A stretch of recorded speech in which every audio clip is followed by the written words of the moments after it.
You all would get leering looks as you do notice the person who accused Tynus is in this caravan going north, and basically has been giving you dirty looks pretty much the entirety of the time that you all started to load the caravan to head out later that day. And as you all progress forward about a day out of Waterdeep, it starts raining, and it's going to continue to rain for quite some time as you all start to make the few 100-mile trip towards the north and the Mere of Dead Men. Oh joy, no sunny skies. And it's going to continue forward across. You guys probably have about 20 or so people heading north this time. There's 3 different carts or wagons in the caravan. And everything seems relatively smooth enough sailing as you all are heading north. And the fourth evening out of Waterdeep, you all are going to come across a wagon seemingly abandoned in the center of the road to the north. What do you do? There's nobody on the wagon? It wouldn't be terribly abandoned if there were somebody on the wagon. Well, no, but I thought I'd ask the obvious question. It is Ah, seemingly abandoned. I will approach and look around the wagon area for footprints or anything of that kind. Make a investigation check. 18, starting with good roll. The rain has covered a lot of tracks in the land, but you are able to spot that there seems to be at least 6 different sets of footprints here, but it's really difficult to actually make out anything beyond that there are different feet around this. The rain has washed away a lot of what would be evidence here. Doc's gonna look over at Vicious and say, be ready for anything, Vicious. I've seen a couple traps in my day, and this looks exactly like an ambush. Didn't we try and push it out of the way? Yeah, we're gonna have to move it out of the road regardless. You can certainly try to push it. What do you want to strength check? Yeah, Tynus will be helping Vicious. 2 of you can make strength checks. Doc will ready his bow and look off to any areas that look particularly shady, like somebody could jump out from.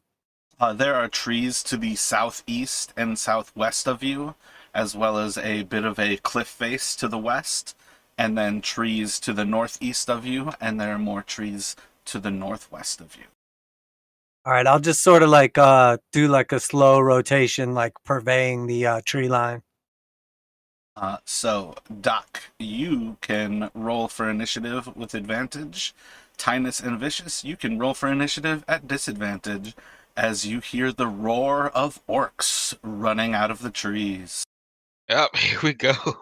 Nice. Son of a bitch, there's orcs, get ready. I was thinking that it might be some crap. I did it again.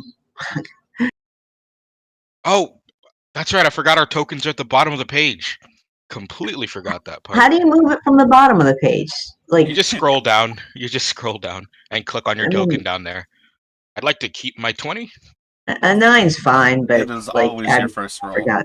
So, Doc, if they are pushing the cart from behind it, where would you place yourself, in relation to them? Say they're pushing the cart out of the road. I would be I guess I would just be watching their backs, sort of so I would say directly behind them. 10, 15, 700 feet? How far behind them? Pretty close. I would say within 15 feet. Ignore this roll I'm about to do. Okay, sweet. I think I'm all back to normal after that weird glitch last session. Am I actually the only person in turn order, or am I lagging behind? It would seem to be lagging then, because I right now have the 3 of you in turn order. I only see you. Alright. Roll 20, catch up, please. But I'm looking over the edge of a cart, you know? Yeah, I don't know. I didn't place my token before I did my rolls. So. Yeah, the roll 20 is just being weird. I can only see me, so for now, I'll have to wait and hope it updates itself. Oh, okay. No docs in turn order. Yeah, I just placed my token and then re-rolled and then switched it to my roll. Yeah, makes sense. Wait, what? Oh, Yeah. I like just dropped my token on the map and then I just hit a new initiative roll and then I just replaced it with my old initiative roll that didn't register. Yeah, but I have It had- you twice now in the initiative, so I'm not really sure what the actual problem is. Oh, I don't know. I'm seeing the same thing as Tynus and Jamie are. I was only seeing Tynus in initiative order that whole time. So did that just Yeah. drop you out of initiative? Yep. Yeah, that took Yep. me out, and now it's From our back to just perspective. Tynus. Well, he can handle the entire battle, no problem. How many orcs are there? Jeez, no. Do you see yourselves in the initiative right now? Nope. Only me. This is a weird glitch in particular. I feel like every time they do anything, it like fucks something else up. They must have built like their system on like a foundation of sticks and gum or something. Well, you gotta figure, like, 3 of us are using this for free, so it's not bad. I don't use it for free. I have a pro account. Oh, maybe that's why you're showing up. Oh wow, I get privilege and initiative for my pro account. No, you just get to be, like, in initiative. That would be so off. That would be actually evil to make it that way. Maybe you just get, like, an extra round. Like, you don't get surprised, and everyone who is not a paying customer gets surprised. All of my characters immediately get the alert feat just by default. Okay, now it's only Vicious and Doc in turn order. Yeah. Yeah, What? I had the same. You're The not. map changed, but now only Vicious and Doc are in turn order. It's like I'm in turn order on the world map. Oh, But now on he's this, in. Okay, we got it. We got it. No, but now you see all three. yeah, now we see all three of us. That's absurd because that's page related then. Because Tynus was the only one who actually got it rolled, like set up, without me switching you over. So I had to add the other two. Doc added himself and I deleted that one, so that was the moment you saw Doc. The moment I moved you over here, you all lost sight of Tynus and could see the other ones. So it's It's tracking our related to turn this order page. by the. That is so weird. Why? All right, roll 20. Alrighty, so Tynus is surprised. I did not expect orcs. I only expected the one I'm friends with. Well, not all humans are friends to other humans. And who knows what you are anyway? I like to pretend I'm still human. You look mostly human, just kind of pale. I guess we really were distracted. Good grief. Takes a lot of focus to push a cart, especially for Tynus. Doc was literally the only one who acted suspicious. Yeah, I wasn't suspicious of the cart initially. So as you two go to push the cart, you hear this roar, and out from the woods, 2 orcs are going to run as the initial part of this charge. Each one will swipe at each of you. The first one at Tynus, second at Vicious. Tynus, it is a 24 to hit, and Vicious a 20 to hit. Yeah, whew, that's. Oh wait, I'm Yeah. gonna use my fucking feet to give them disadvantage. Wait, it's too late. I already know the roll. Ah, crap. Yep, you have to choose that before they attack. Yeah, all right. Yeah, then that definitely hits me. And it is going to do 10 damage to Tynus and 4 damage to Vicious, as they each swipe down with their axes on you two. Ouchies. Are you waiting on me? No, not yet, my bad. Oh no, you're good. Just let me know. Next orc is going to charge out of the woods and make his charge towards Doc. Yelling his wah, he's going to strike with his axe. for a 21 to hit and 5 damage. And then it'll go to Doc. My bad, you were not surprised, Doc, so you are fighting normally. Take a step back. He's going to strike out at you. And miss with the 12. Looks like we started a game we never got to finish. Play for blood, and then I'm going to shoot him with my bow. First one's going to miss, and I'm going to 17 to hit. 17 will hit. 16. I'm going to add 1 damage for a drop attack. 17 kill. Nice. Now the real question is, was 16 going to kill him? And that's the end of my turn. You see a much larger orc stand out, and as he raises a long red sword, he stands high and he yells in common, "Charge!" And then he runs forward into you all. Oh boy. Damn. He's going to miss with I think that's going to be an 8.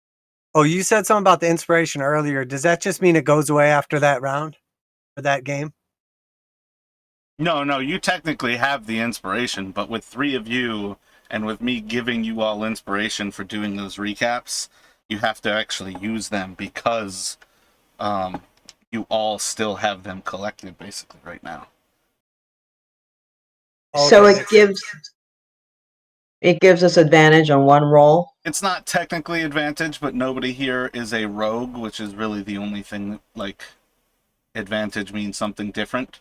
But yeah, you can basically give yourself a extra die to roll when you need it. It's not a re-roll. It's not like Lucky where you get to see what you rolled first. It's when it's an important roll, you can roll 2d20 essentially. Oh, Nice. okay. I think this might be important. I feel a little bit surrounded. So should I go now? No, I just wanted to confirm something real quick. Yeah, so he missed, and it is going to... Yeah, that will continue to vicious. All right, I would like to use that inspiration because, I don't really enjoy having all these people right up close next to me with their unpleasant sharpness. Yeah, orcs are pretty shitty. I would kill him.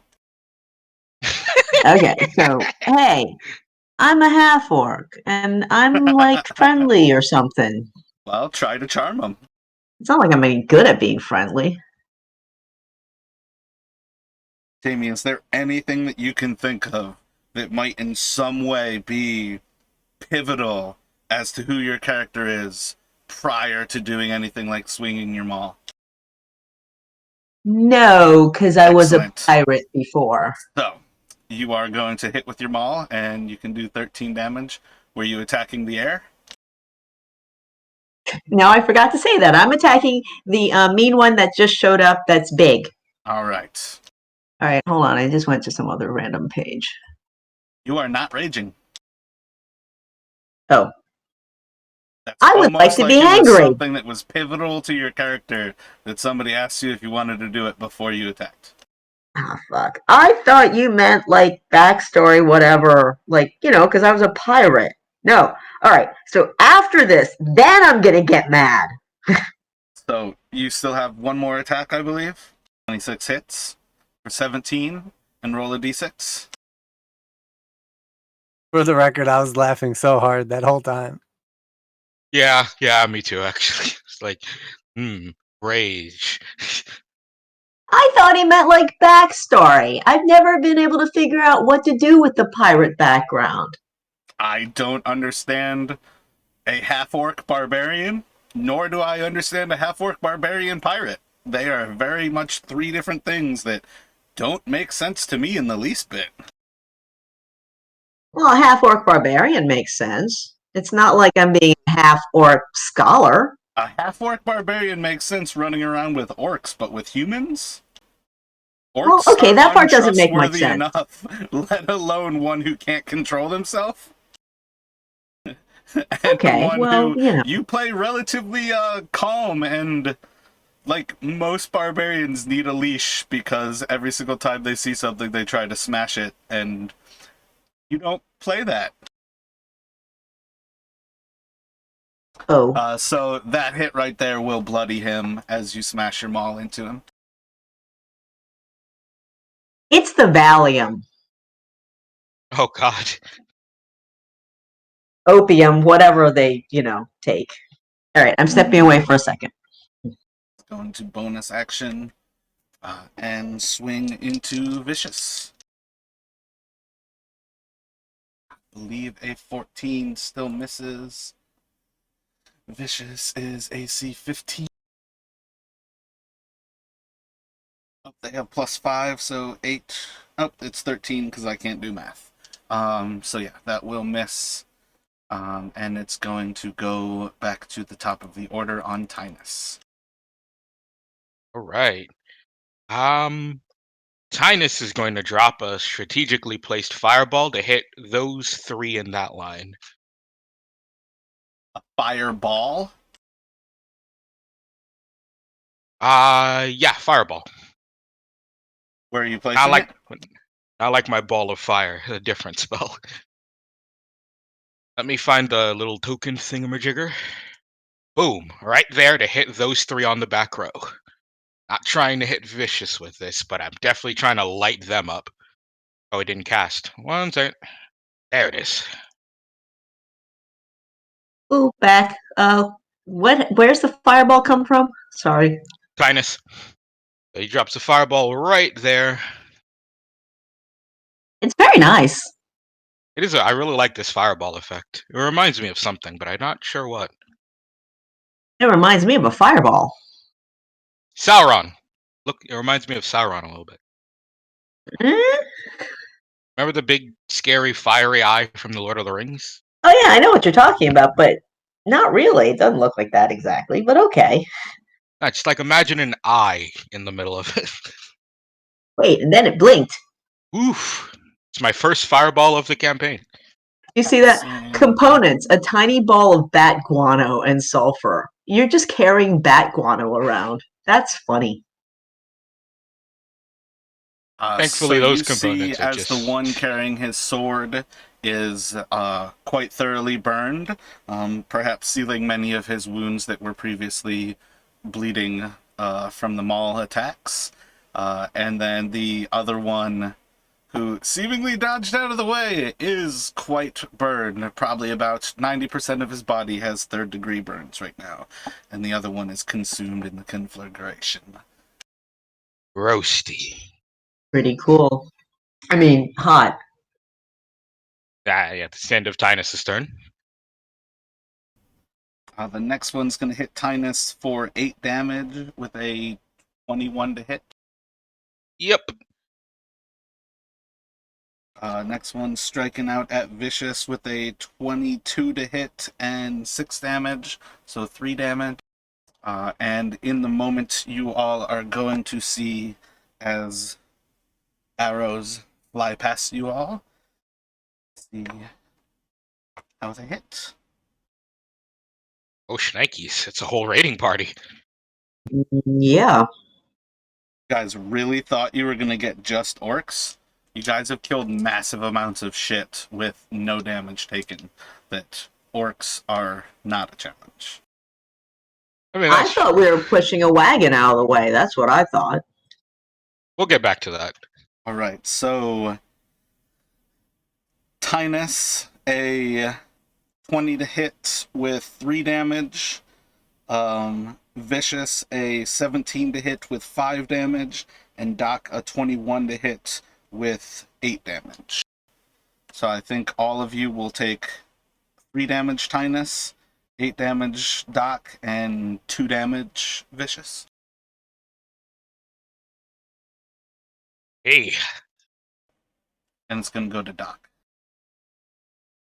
Actually, wait a second. Those guys get to hide, so let's see how they hide. Yeah, so I think Doc's really the big one for them to try to hide from, and I believe your passive perception is going to be able to spot where each arrow still came from. All right, so they're not hidden. I can still see them. Correct, yeah. All right. So Doc is going to, after he gets struck by the arrow, turn around and look back, and he'll yell out to the party, "Watch our backs. We're being flanked. So drunk, I'm seeing double. Good thing I've got a dagger for each of you." And he's going to pull out a couple daggers. And I'm going to chuck one at the northern goblin, What's the max range on daggers? 60 feet. I think he's 70 from you, so the two, like, south of you are probably the ones that you can attack with daggers. Wait, what's each square? Oh, sorry. I didn't even see there's one up north. I meant of the southern two, I'm Gotcha. going to aim at the northern one. Yeah, there's one way up north. I didn't even see him. My map zoomed in. Oh, Oh, yeah, that I didn't guy. see that. I didn't Yeah. see him either. Neither did I. So I was like, so okay, that was maybe my the first squares are one. much bigger. Second one is 17. 17 hits. And he's still alive. I'm going to throw one more dagger at him. He is not. Okay, I'm going to throw it at the southern one then. How many daggers do you walk around with? I think I have 17 right now. You gotta be kidding. Enough. Do you want to describe how you critically murder that goblin? He's actually got a coddled goblin in his hand that he was rocking to sleep. So seeing the little goblin in his hand and knowing that he won't be able to block this shot, Doc closes one eye and throws the dagger straight into his forehead. Or hers if it was a mom. We're going with goblins are gender neutral. Goblin Okay, gendered. into Z's forehead. And then Doc will just finish off with a move up to the north and say, "Looks like we got a couple coming from the north here as well." Oh no, I just fucking pressed the back. While I am loading that, a hobgoblin is going to charge up at Doc, and as Doc flees away, afraid of the impending doom, he's going to switch his ire towards Tynus and Flash him. Alrighty. He's going to fling a javelin at Tynus at disadvantage. A 2 and a 6, both of those will miss. Tynus throws open her robes and reveals his shiny, bare, hairless chest, flashing light in his face. Wait, what's that thing that's two down from Tynus? That's the hobgoblin. Oh, okay. The one Tynus just flashed.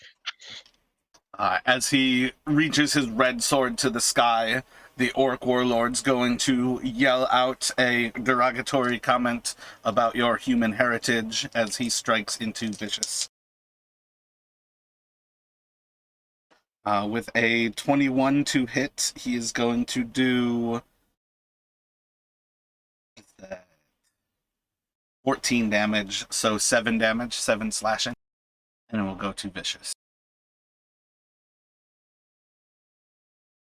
He would look bloody if it were not for the fact that all of his blood seems to be third-degree burn blood. All right. Well, I don't like your mama either. I can't think of any kind of insult. Sorry. I kind of suck at this. Yo, mama's so orcish, she's got green skin. Yeah, something like that. Both your insults as well as your attacks bounce off of his flesh. Damn, I forgot I get to make saves against that shit. And I know Yeah. your DC is not a 15, so he takes no 14. damage from that either. It's a 14 save. Wait, but it takes 2 damage on a save. Yeah, he took It 6 takes last half. time. He's staying alive. Okay, fine. Your insult bolstered his will, and he gained 2 hit points from your insult's failure. I'm not as witty as Doc. What can I say? I let them all do my speaking. You know. The next hobgoblin is going to charge forward with his longsword, and he's going to swing into Tynus Yikes, I cannot flare again. with an 11. And it's Ooh, going to thank go goodness. to the rest of the goblins. Yes, excellent. All right, so Goblin shaking in his booties is going to step out from behind cover, taking a shot towards Doc. He's going to hit with 21 for 3 damage. You'd think they'd run away. Let's see. The goblin on top of the cliff face is going to step out and he's going to yell out, "What are you waiting for?" And all of the goblins are going to fire a shot from their bow. Oh boy. You Where was wouldn't that think goblin? The one directly to the west of you. So let's see. That one's gonna go to 5 is going to be Doc. So 2 are gonna be on Doc. 1 on Tinus, 1 on Vicious. So one's on Doc, 17 and 21 to hit Doc.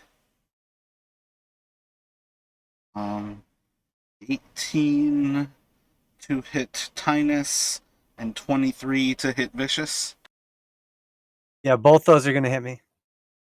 So Yep. 7, 11, 13 damage to Doc. What was the biggest one of those two? 9 damage, 7 damage. Okay, I'm gonna decrease that one with my feet. All right. So it was a 6 and a 7 damage from the arrows. So you can reduce up to the 7. I think you need to roll a 4 or higher. Is it +3 or is it plus your level? 6 away from it then. It's +3. Yeah, it's plus my dexterity bonus. Okay. Yeah, so you'll take 7 total. Tinus, you'll take 4 total, and Vicious, you will take 6 divided by 2 is 3. All right, got it. And then he is going to take a shot at Tinus. 22 to hit, 5 damage. Eesh. All right. I'm looking bad. Well, you were looking unhealthy even before we started. Well, now I'm looking arrow filled and beaten. Another shot at Tinus. A 4, 6 is going to miss. And then the last one's going to go at Doc. A 14 for 3 damage. I think that misses. Yeah, that's a miss. So we'll go to Tinus. All right. Quick question. My Radiance of Dawn feat, does that count as a spell? I believe Radiance of Dawn is your channel divinity. Yeah. So it's just I would still be able to bonus action spell with that. Correct. Yep. You're not using a spell. Right. Then Tinus is going to start with a Radiance of Dawn. So DC 14 con to everything within 30 feet of him that isn't uncover. Is that friendlies as well or no? No, I get to select only hostile creatures. So unless you're feeling particularly hostile to Tinus right now, you'll be fine. No, you're my buddy.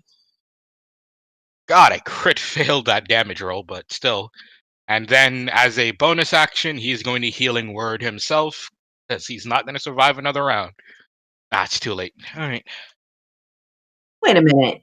Your channel divinity is sunlight, and you're gonna be like a vampire? I'm not quite a vampire in the traditional sense. You'd hurt yourself. It's almost as if it was to torture him for what he had chosen. All right, so at least I'm one more round survivability back up. And with that, Tinus will end his turn. Man, that would have been a lot cooler if I hadn't crit failed the roll. Wait, did it add my cleric level? 2d10 plus your cleric level. So it should be 3 plus 6. Oh shit, so I was doing it's the 9. 8. Okay, word. I was doing the 8 damage from your healing word. Oh no, that was Yeah, I didn't that even was see me the healing 3. myself. Yeah, it's a 9 damage on a failed save, and then half of that on success. Man, so uh The swordsman orc will fall. One of the other orcs will fall. You will see, I think the hobgoblin who's closest to you is the one to kind of bolster his defenses and not really be affected too much.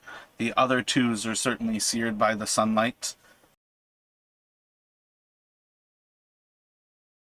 Nice. And Tynus is looking a little red in the skin himself.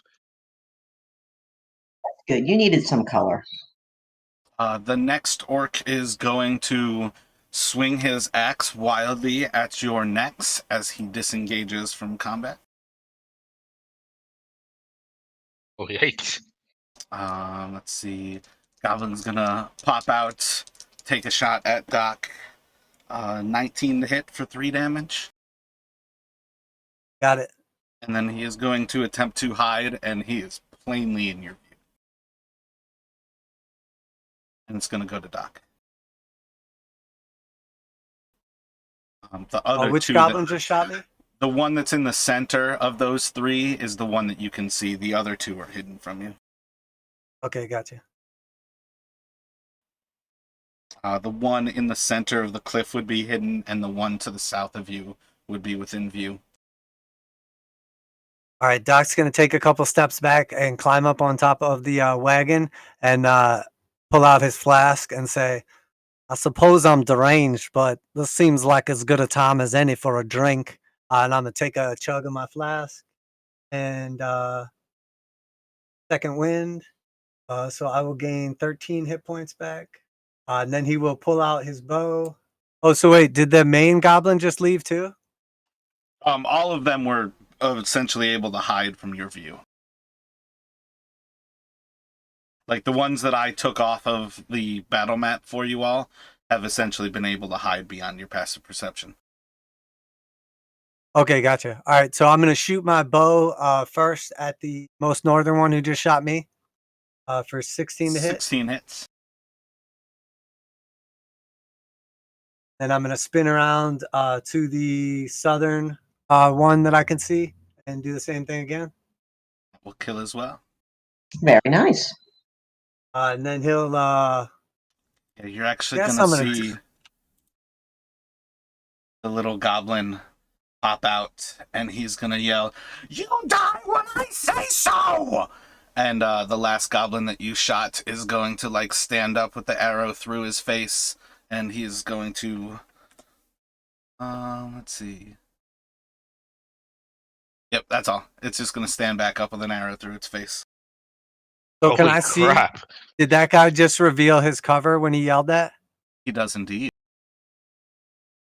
All right, you will see Doc reach for a couple more arrows then, and I'm going to go ahead and action surge. Did it try to shoot and miss, or just stood up? No, the goblin died, and the big goblin basically told him, "You're not allowed to die. Keep fighting." Oh, okay. That's metal. I don't know what it is, but there's just something about you. And he's going to aim at that goblin. 17 17 hit. for 20 damage. Is he looking bloody? Looks like a goblin. All right, I'm going to shoot him again. I'm going to use a luck point on that. That did not help. So that's it for my turn.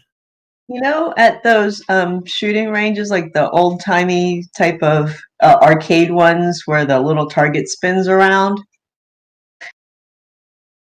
pops up, and then you shoot it with the blanks and it pops up again like that.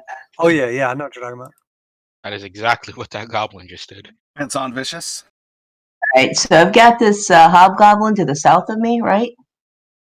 You do indeed. There's 2 of them. Oh, there's one like directly next to me. That one. I'm going to reach out and touch it. Or try. He ooze. Oh, touch him with the maul. You do successfully touch him. Very violently. I'm not good, at the gentle thing. I always got told to be gentle, and I didn't understand it, and. We all have our place, Vicious. Is there a reason you rolled 2 attacks there? How am I supposed to roll 2 attacks? I rolled 2 attacks. You have 2 attacks. Are you purposefully trying to extra destroy his body? I guess not. Okay, He can I dies after move the in first strike. between the attacks and try to hit the other one? You can roll a new attack to try to hit the other one. I just figure I roll twice. And I'm trying to tell you don't. I don't hit the other one. Hobgoblins have next to no hit points. If you can hit a hobgoblin, you can usually kill a hobgoblin. Yeah, so I wasted a 23, 25, 25, 24. Oh well. You did indeed. But that was me trying to tell you not to just roll all of your attacks when you're attacking stuff that's wounded. I forget next time too. Roll a d6 for me. I did. Roll a I had 2. d6. Again? Yes, you have a 1% chance to roll worse, and you have 5 chances to roll better. So there you go. That will kill him. You killed the first hobgoblin on your first hit. If he had not taken damage from Tynus, you would have killed the first hobgoblin on your first hit. So, my point is try to make attacks, figure out if you killed something, or if you've damaged it, and then decide whether to do all of your stuff. Don't just throw it all. For my battle notes, just to clarify, did Vicious just kill that second hobgoblin with drool? It was indeed killed by Drew. Oh my god, what does that look like? Well, she went to caress the first one, and he fell over dead for excitement, and the second one died by drool. Jeez. So wrong. That's Vicious, you are a terrifying force on the battlefield. Let down his guard for the soft caress of a maul to the skull. As we all would. All right, so Goblin is going to step out, and let's see. He's going to take a shot at Doc. I'm crushing these 1 damage dice. 17 to hit for 1 damage. Yeah, that's hitting and damage. Wait, 1 total damage?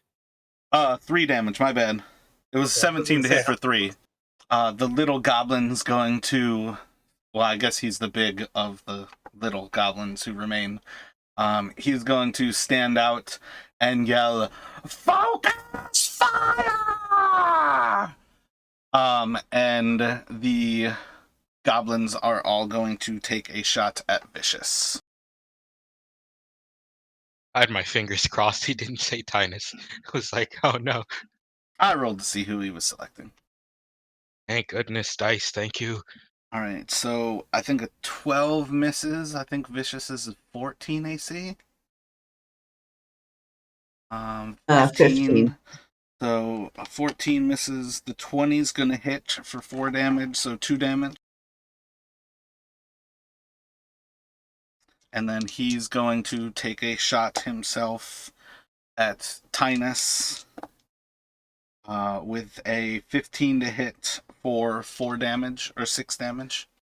15 meets. 15 beats. Alrighty. I'm really glad I took that healing word on myself earlier. That was a good idea. That would have killed Tynus if I hadn't. From up north, Goblin's gonna take a shot at Vicious. 17 to hit for 6 damage, so 3 damage. He's going to fail in his hiding as he hides his face behind a leaf and the entire rest of his body is exposed. Next Goblin's gonna take a shot at Tynus. He's fucking 6 to hit. He's gonna try to hide, and it's gonna go to Tynus. Alright. Knowing where those arrows are coming from, Tynus is going to step up here. And he's going to cast Toll the Dead on southernmost visible goblin. Has he taken damage before? He has not. Or DC 14 wisdom save for 5 damage. Shrivels as he seems to get a little bit emaciated. welcome to the club. And want a bonus action, anything? It's an action to don and doff my shield, right? It is indeed. Yeah, then I'm gonna end my turn for here. What dost thou do? I'm gonna go ahead and do a bow attack on the northmost goblin. That's the one with the arrow like sticking out of his head that came back to life. It was the southern guy. The northmost one is the one currently hiding his face behind a leaf, so you can't see him. Like, you can see him, but, like, he can't see you, so he's hidden. Object permanence. Okay, wait. So I can see two goblins up north right now, Yep. right? One Tynus just shriveled with Toll the Dead, and the other one seems to be healthy. Oh, okay. So the one that came back to life? It's Wait, on the which one south came side. back to life? It's hidden from you right now. Oh, I just can't see him. Okay, I got you. Okay, Yep. so I'm gonna shoot at I'm just gonna shoot the southern of those two goblins. The one time is I think you're aware enough that you do not need to sharpshooter that. That will hit and kill. Oh no, And then Raisin. I'm gonna do the same thing to the northernmost one. 11. I'm just gonna leave that one alone. That's gonna miss. So what was their leader? A goblin? What's your question? Yeah, but like it was able to tell the one not to die. Yeah, he's a badass. Oh, looking at this like cliff face over here, how like high up off the ground is it? And does it look like if I wanted to do like a difficult terrain, could I scale those rocks potentially, or how's that work? It's like a 40-foot cliff, so you could scale the rocks like to the south of you, and then have like a 20-foot cliff to climb. But that's pretty much meant to be a wall to this. Okay, I got you. I'm just trying to get in better position to kill that damn goblin. Yeah, it's almost as if that goblin is protected, so he's not meant to ever get killed. In many campaigns, most assuredly not this campaign, he has a wonderful name that rhymes with.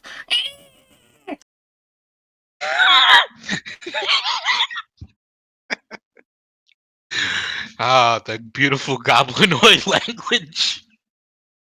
My husband came past earlier and was asking if Rover, My like bad. from Sesame Street. That was like meant to be the alliteration of Screech. Oh, I see. Oh, I got it. Is that all from you there, Doc? The 2 attacks that ends yours? Yep, that's it for me. Anything from Vicious? I can try and shoot it with a crossbow, I guess. Go Like, for that's- it. Sure, I will try. I have a feeling you'll be at disadvantage for long range on your cross. That makes sense. You have a heavy crossbow? No, you're in short range. It's 100 to 400. Oh, yep. He's definitely going to get critted through the eye. And you're going to see as the little goblin pops out again to yell, "Damn it! Don't die! You die when I say so!" Dying is optional. I'm impressed that I could shoot it. And with that... Oh, that goblin feels real strong. He just rolled a crit to stay in the game. So he is going to take a shot at 2's going to be Doc. 15 to hit for 6 damage, Doc. That's gonna wait. What'd you say that? 15? Yeah, that'll hit because I don't have my daggers out. I have my bow out. I think I said for 6 damage. It's going to go to the goblin leader. He's going to take a shot at 2's Doc again. It's going to miss with a 12. And then it's going to disappear. Oh, yeah, I forgot to roll for the other one. And disappear. And the last goblin you're never going to see again.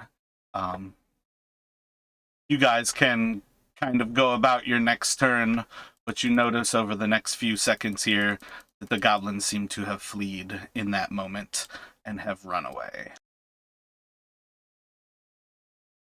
Tynus is gonna head over to one of the dead orcs and cut off a piece of its body. Okay, that's really gross. Trophy, Vicious, trophy. Do you need any help bandaging your wounds, of which there seem to be many? Indeed, I do. What are you trying to cut off? Let's say some of that good bicep flesh. Do a medicine check for me. 23. You're able to flail a solid bicep chunk. Gonna stow that for later. And then he will walk over to Vicious. I could use a little assistance with recovering from that. Those arrows. Eesh. All right, so Doc, that's 3 my bad, points guys. plus 4 points plus whatever your maximum number of hit dice is. And you can't regain hit points from that again until you have a short rest or a long rest. 3 plus 4 plus 6. All right. Doc's gonna head down to the south here and have a look, see for my daggers, and maybe check the goblins, see if they have anything worth a note. Roll an investigation for me.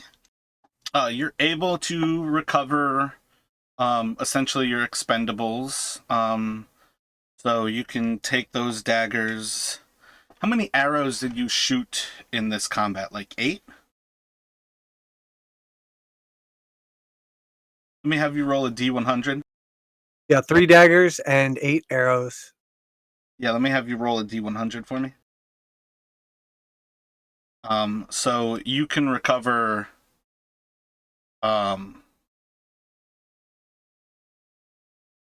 let's do 4 of the arrows. Although, yeah, shit, that's a moot point. These goblins were shooting arrows. So I'm gonna give you more arrows anyways. So yeah, they have a total of, let's see. That one had 1. The other had 2. Yeah, so you can get another 3 arrows from those 2 goblins down there. And then roll 2d6 and a d4. They had 4 silver and 3 gold on them. Like, total between the two. And for a couple goblins, I'll have some fun with this in town for you little guys. Sorry about your luck. Oh, and I'll curb stomp the little baby too and make sure it's dead. The goblin who ran away from down there seems to have picked up the baby and run away with it. Is it worth pursuing is the real question. I suppose I'll let him live. Hey, I know this is kind of strange to be asking of a doctor, but do you need any bandaging?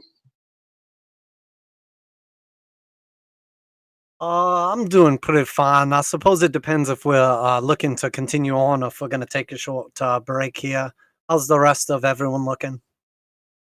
As you look over the caravan and people start to gather themselves about, it seems that 8 different people were killed off or drug off in that raid on the caravan. Does everyone need a moment to recuperate, or are we evacuating the area with haste? AKA, are we going to take a short rest? Tynus will take a moment to openly introduce himself to you two. Is there anything in the wagon? In the wagon that was used to ambush you, Yeah, the abandoned one. you can roll an investigation. Oh, that's a Pleasure to good meet you, idea. friend. Did well there. Wasn't expecting any magic users, at least not that type. I'm not sure what that big explosion was, but it's good to have you on our side. Yeah, I wasn't expecting to have to use magic so soon, but I think I made good work of some of those. And your arrow skills are phenomenal. I just got lucky, that's all. The cart seems rather empty, but as you're kind of going through it, you end up finding like a little spot like underneath the seat cushion where there's some coins and a piece of paper. You can roll 3d6. How many? What was your question? How many D6? 3. Find 8 gold underneath the seat and a piece of paper. Does the paper have any writing on it? It does indeed. Can I read the writing? Seems to be some sort of shorthand that doesn't really make sense to you. All right, well, I'll show it to Doc and Tynus as well to ask them if they can read it. It might be some sort of code that humans can understand. I don't believe either of you have any understanding of this, but the 3 of you can roll Arcana checks for me. Dookie. Oh boy, 7. Looks like an Amazon wish list. Perhaps someone's birthday is coming up. I don't speak thieves' cant. I don't know. These are letters. Yeah, you guys crushed that. Oh yeah, genius rolls here. You have one more unidentified scroll. Doc and Vicious both lean in to read it at the same time and bump heads, and their vision goes black. It's like a black piece of paper to me. So back to the question there. Do we need a moment to recuperate, or Well, with the help of, you said your name was Vicious. I'm feeling ready to continue on.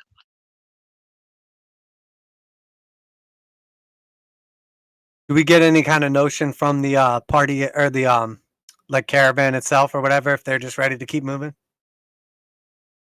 Most of the main caravan remaining is essentially shaking in their boots at the idea of remaining in this place, having just been ambushed here. Yeah, hit me with one of those bandages if you don't mind there, Vicious. I can never be too careful. Oops, I made that mistake. Yeah, I guess I'll keep carrying it around. I have to keep practicing with these bandages. But here, that's a little bit. So And what you do know, I get? 8 plus my level? Is that what it is? yeah, plus your level. Yeah, it's essentially your level because it's your hit dice.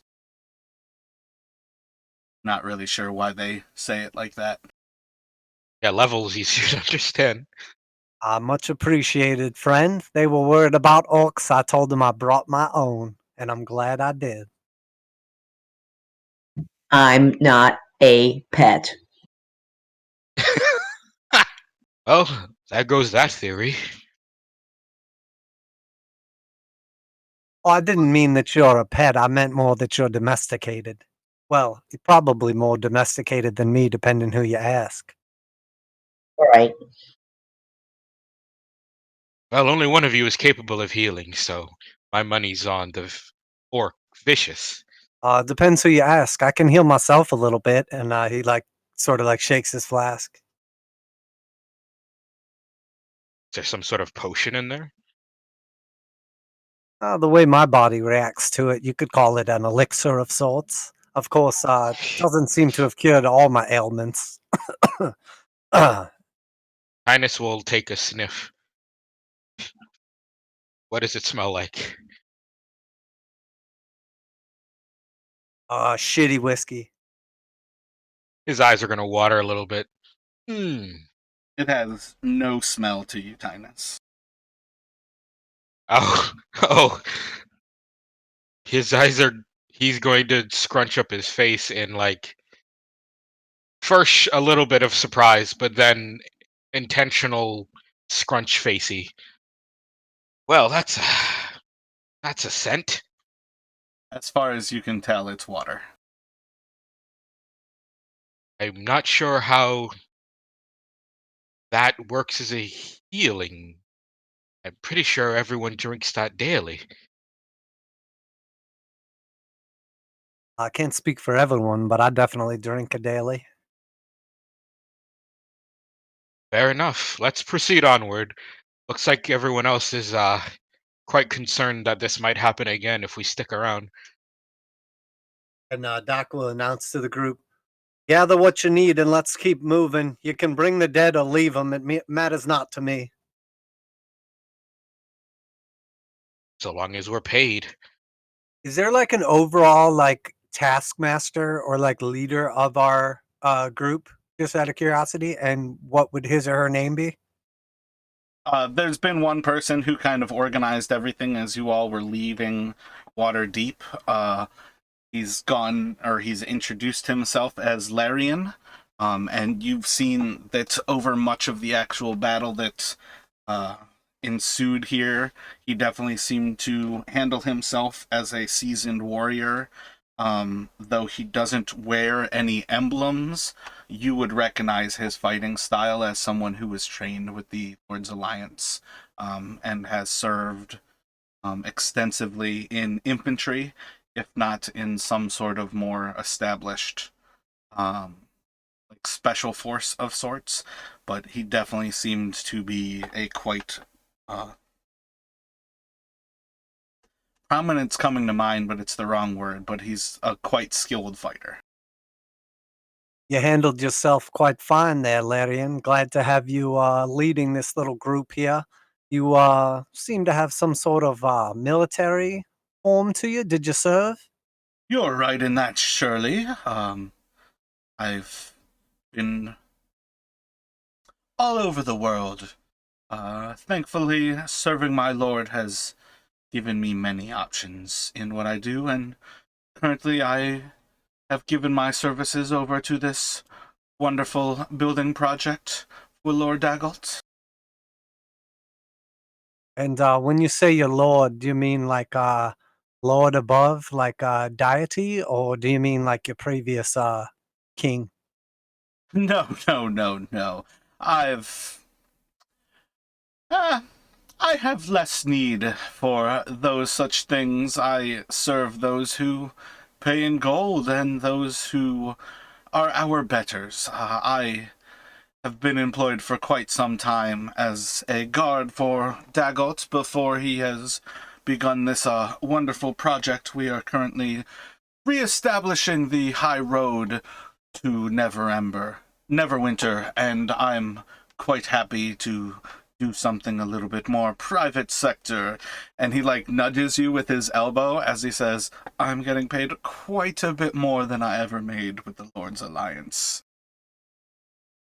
Man after my own heart, his alliance lies where his coin gets the thickest. If you're all Well, ready, please we don't are. get me wrong. I still do serve Dagot as the open lord of Waterdeep. I still serve my lord in the same way. He's just able to slip me a little bit more coinage as a private sector manager for this here retinue of misfits and doomed souls. Yes, I would imagine you have a pretty good deal worked out here. Maybe you recoup a little bit of the coin for those that fall since they need not be paid. And I'll sort of nudge him back. Oh no, I don't get paid any sort of bonuses, but I get paid quite handsomely. Doc will say, of course not, and light a cigarette and give him a wink. Can I insight check if he's lying? You can definitely insight check him. You rest pretty solid. He may not get bonuses for people who die, but he definitely is hiding the fact that if the budget comes under, he probably gets paid a bonus for that. So he gets paid when people die and don't get paid. Yeah, I kind of figured he was on the quota system. Awesome. Well, yeah, I'm ready to roll out if everybody else is. But yeah, like you get a clear idea, like he benefits from people dying, but he doesn't benefit if the work doesn't get done. So it's definitely a double-edged sword for him on that level. But this is clearly somebody who's getting paid quite handsomely for this job at hand. Oh, I do want to take a quick look around, and I don't need to like engage with him, but I just want to like peep and see if I see Solomon, make sure he's still alive. Solomon did make it out of the actual fray himself. He seems mildly injured, but doesn't seem to have lacked for his own ability to fight off the orcs and goblins. Excellent. I will just sort of like give him an acknowledgement, like I see you, brother. Roll a perception check for me. While you're looking around for Solomon, you do see that same person who accused Tynus a few days ago. And as you catch eye of him, he's actually pointing out the three of you, Tynus, Vicious, and yourself, as he's speaking to somebody kind of like off on the frontmost wagon. I will throw 3 daggers at his chest. Seriously? Yeah. Oh, yeah. So he's going to be caught by surprise as the daggers sink in, and you will kill him. Larion is going to step forward and pull you back and, "Oh there, what are you doing?" Oh, my apologies. Just taking out the trash. I've had a previous run-in with this one, and we had unfinished business. They're the murderers who killed one of our friends on the way up here. They cannot be trusted. The three of them work together to murder.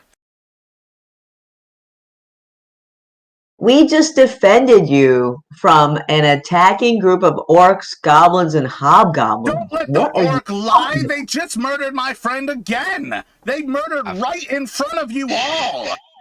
I've only just met these two. I don't even know what you're talking about. That's the one who murdered the man in his sleep.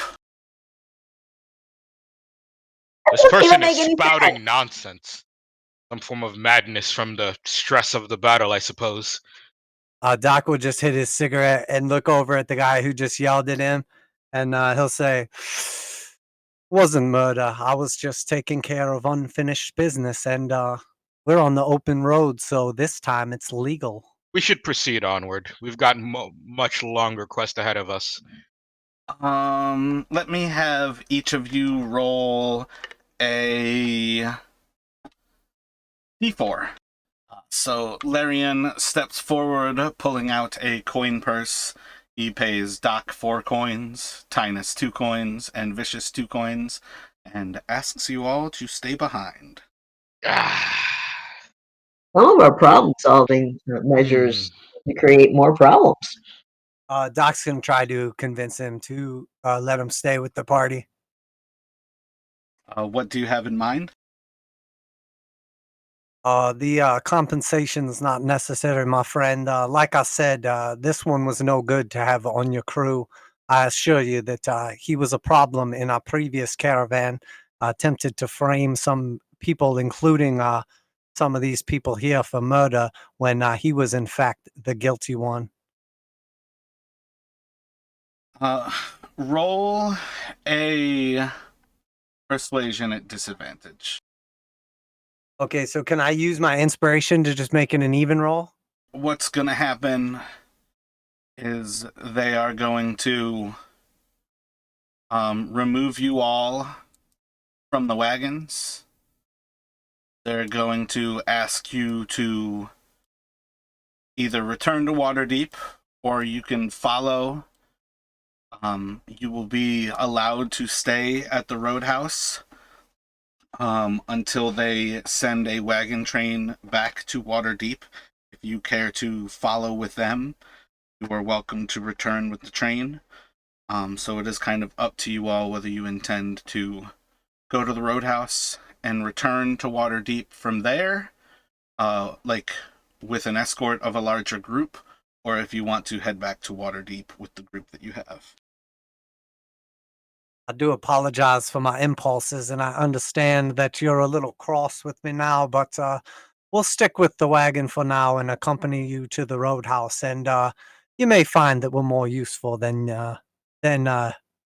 just letting us go back now and being done with us. Perhaps an opportunity to redeem ourselves. The High Road Charter Company will have nothing else to do with you.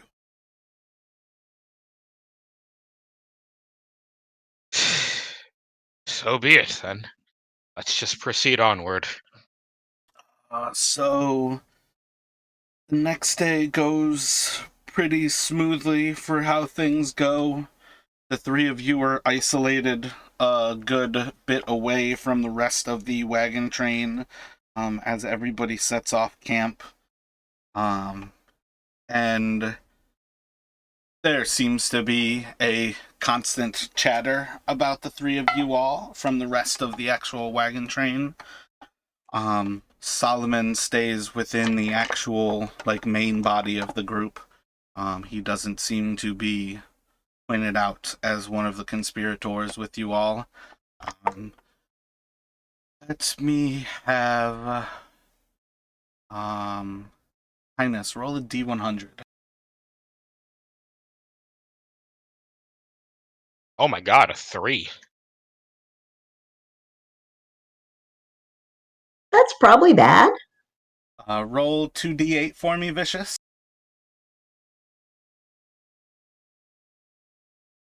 Do I get another exhaustion every 5 days, or it's just every day after the 5th? No, it's every 5 days. Gotcha. Like, your body, your metabolism is essentially slowed. Makes sense. Well, that's not so bad. I mean, it's not like your actions are slowed too. That comes later. Right. There's this thing at the zoo that it lives in the water. It's like a salamander. What's it call it? Axolotl? Something. I can't remember. Hellbender. That's what it is. It's a hellbender. And it lives in the water and it only pokes its head up and like once in a while, and it eats once a week. And I saw them feeding it once. Kind of cool. But it's called a hellbender. Kick-ass name for a thing in the water. So this is a pretty know-nothing encounter. During the night, the three of you are assaulted by 10 crabs! And they, click up to you and slowly start to peck at you, dealing tiny bits of damage. 1 bludgeoning damage every single time they attack. Pick, pick, pick. But I believe you guys can murder them with no problem. I mean, yeah, start smacking them.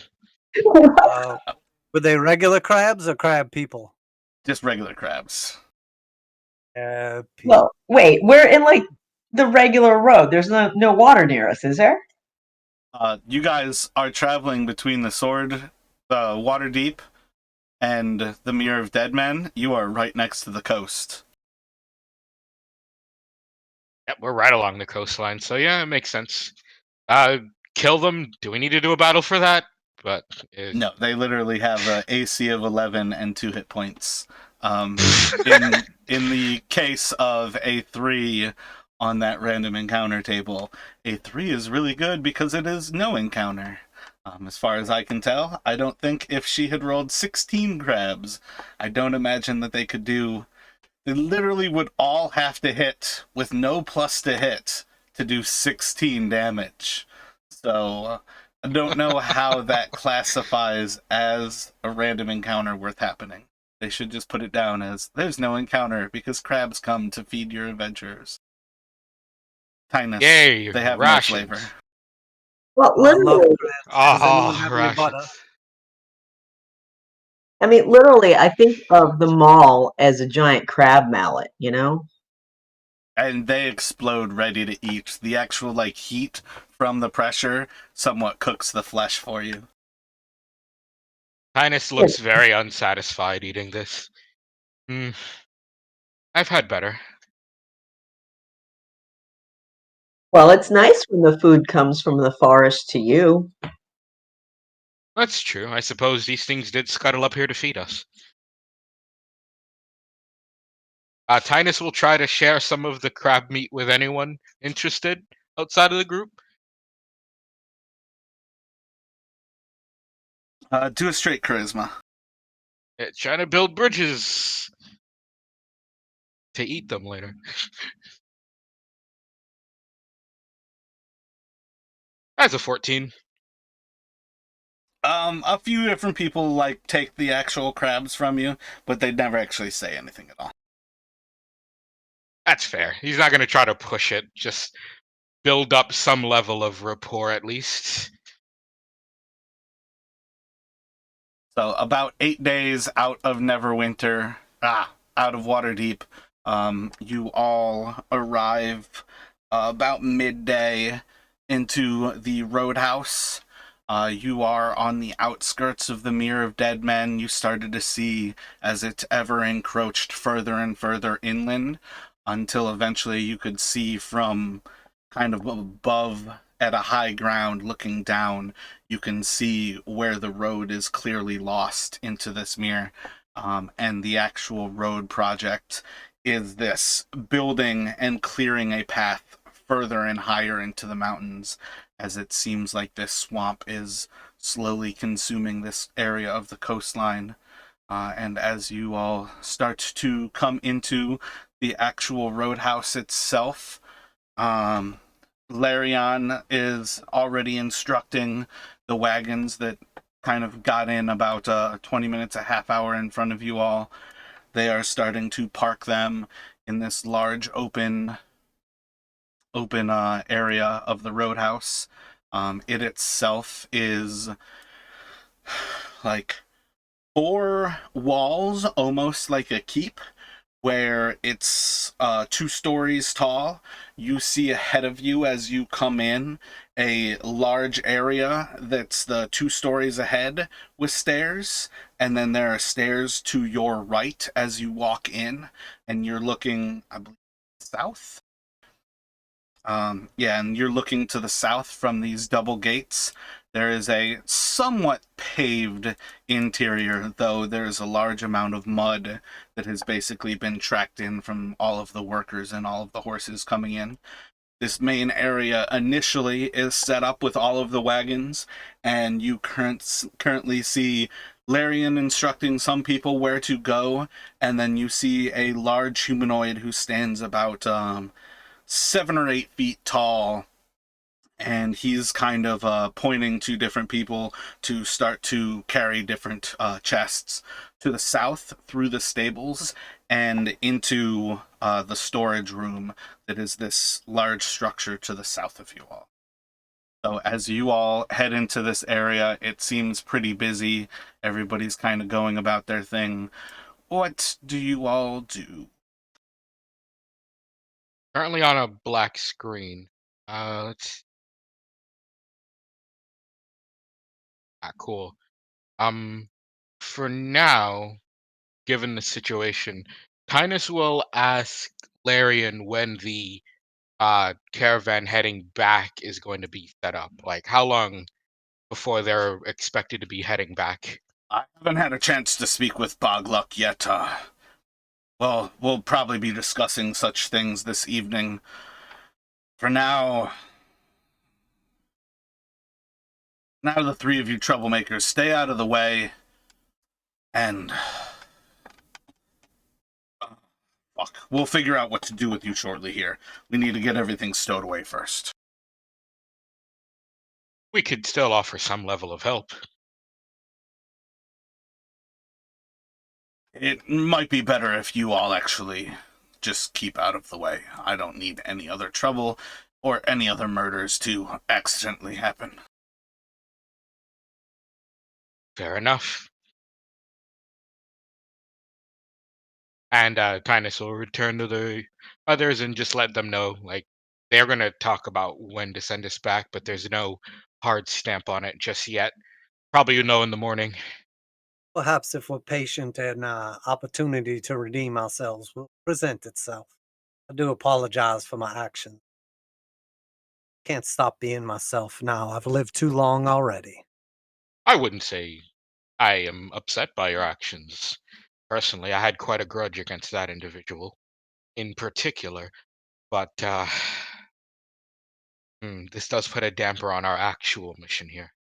Y'all just standing around by those front doors as you have that conversation? Oh, uh, yeah, I mean, I didn't think to move us anywhere if everyone's giving us a wide berth. Yeah, so are we like welcome here to like crash and sleep and stuff, or are we like outcasts that are lingering? Oh, It's something in between right now. They are currently trying to finish their initial task at hand of unloading the wagons of supplies for the road construction project. But they are not necessarily welcoming you so much as he at some point offered that you can stay until there is a wagon train back to Waterdeep.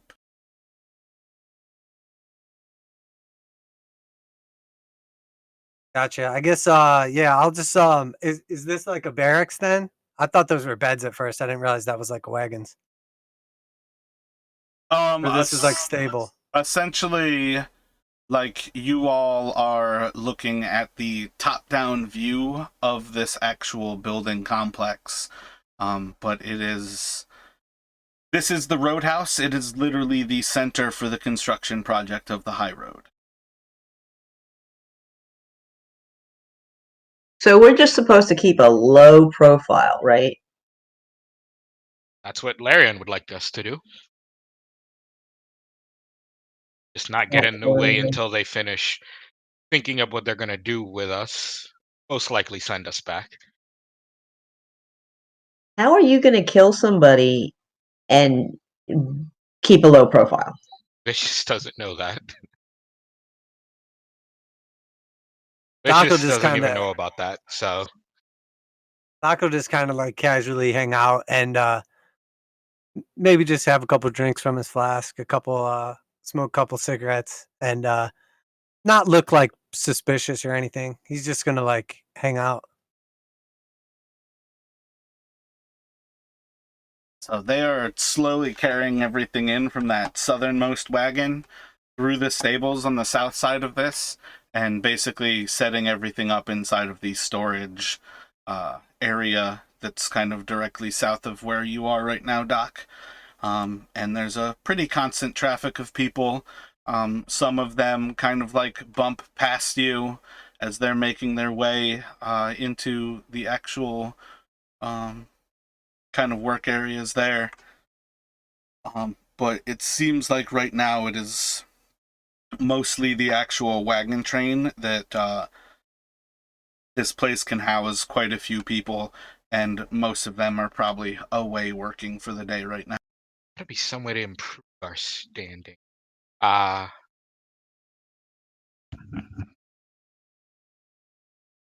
doubt just a direct approach to Larian would help at this point. He's already quite done with us.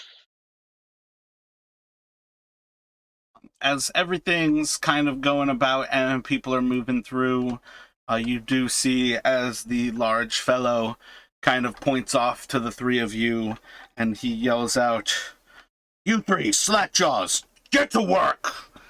And then within a few moments, Larian actually approaches him and kind of like waves you off as he walks over to him, and kind of pulls him aside for a moment.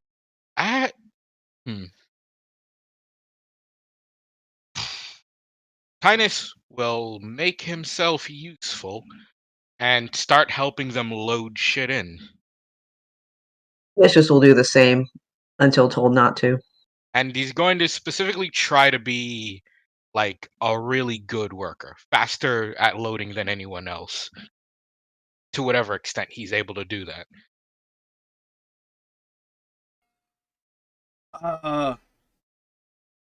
Make a strength check for me.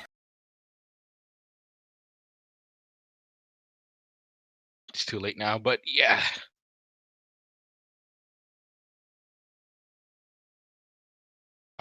What? Strength is a 3. Trying to rush yourself and seem really useful, you quickly pick up a chest or a crate, and as you're trying to move the crate, you're like bumping into a wall, and you drop it, and it actually like starts to shatter open. He's gonna quickly start trying to fix that. Bumbling idiot! Sorry, sir. I'll fix it. And he's gonna just start picking this stuff up as quickly as he can. And unless the crate is fully broken, he's gonna try to reload it and give that another shot.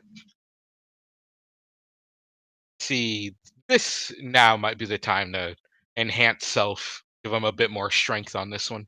I think we're making a worse impression. Doc's just gonna continue like lingering and take like an occasional like swig from his flask. Linus will continue to load as best he can, now with at least a little help on his strength.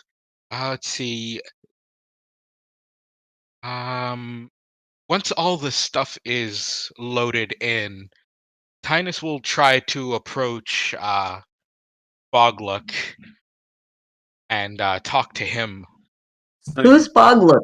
you're just like shoveling everything back into the broken crate and leaving it there? Oh no, he's intentionally gonna keep trying to work on moving that crate. Is the crate fully broken, or is it like still some level of workable? You could probably flip it over and throw most of the things back inside. Yeah, exactly. He was more or less trying to figure out how to make this crate still workable for now. So he will flip it over, start putting as much as he can back in, and continue to try to load it. And he will, if any of it is left behind, I guess he'll say, "Hey, someone grab that part for me," and continue moving. Are you rushing to get it back inside? Are you paying attention to what you're throwing into the crate? Oh no, he's making sure to get all of the valuables back inside, and then leaving out anything that doesn't look particularly, what you call it, uh, vital, I should say. It all seems So it's pretty not valuable this to is not you. a rush job. Oh, Seems like a lot of gold amulets, rings, keepsakes, things that would be dear to people. oh yikes.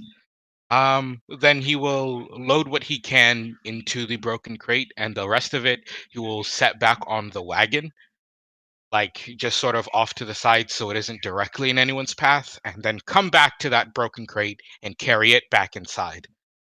So whatever could fit in the broken crate is going to get carried in, and whatever couldn't, he's going to set back on the wagon. You're able to get it back all into the crate. Oh, well, then he's just going to carefully now carry it on inward so he doesn't break it any further. Do another strength check. This one will be straight. Yes. Montinus. Still What the pick it up, fuck? drop it, and it shatters. How did I get a zero? Got a -1 strength.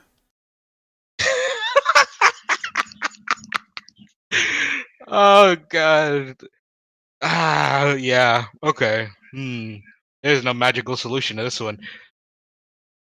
So you're standing over a bunch of valuables, and you're getting Bogluck's attention?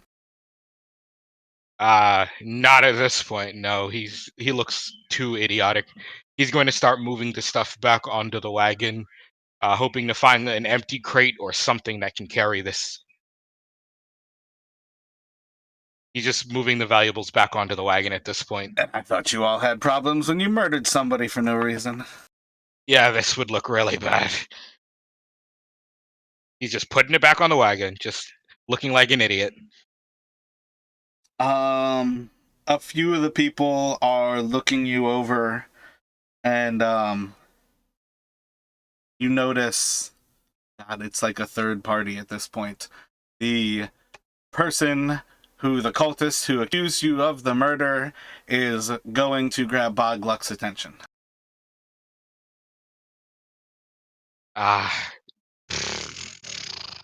Probably gonna accuse him of stealing again. Yeah, he's he's taking things back to the wagon, so he's going to continue doing that, just putting things back on the wagon. Oh, you're like picking up armfuls of gold jewelry and rings and valuables, and you're just like scooping them up into your arms and trying to drop them onto the wagon as Bog approaches, and he's just looking down at you like, "What in the bloody hell are you doing?" Sorry, sir. I broke the crate these were in, and I'm trying to put it back on the wagon so someone else can carry it on. He just points to the broken crate. I was just trying to put it back because I don't think I can carry something this heavy. What are you here for if you can't do the labor of building a road? This is a strength-based project. Almost all of what we're doing is backbreaking work. And you are incapable of anything? Well, I was hired to fight and guard more so than actually load anything. Who hired you if you can't lift a 50-pound crate?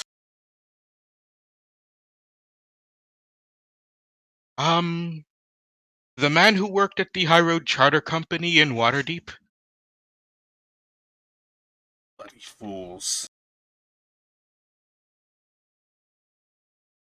I don't have his name written down. I don't think we asked for his name, did we? Nobody asked for his name. Whoopsie. No one to shift the buck to then. But yeah, he's just. I was hired in Waterdeep to guard the wagons traveling. Not necessary to load, but I thought I'd make myself useful now that I was here. Clearly, I thought wrong. You hear a chortle from Vicious in the corner.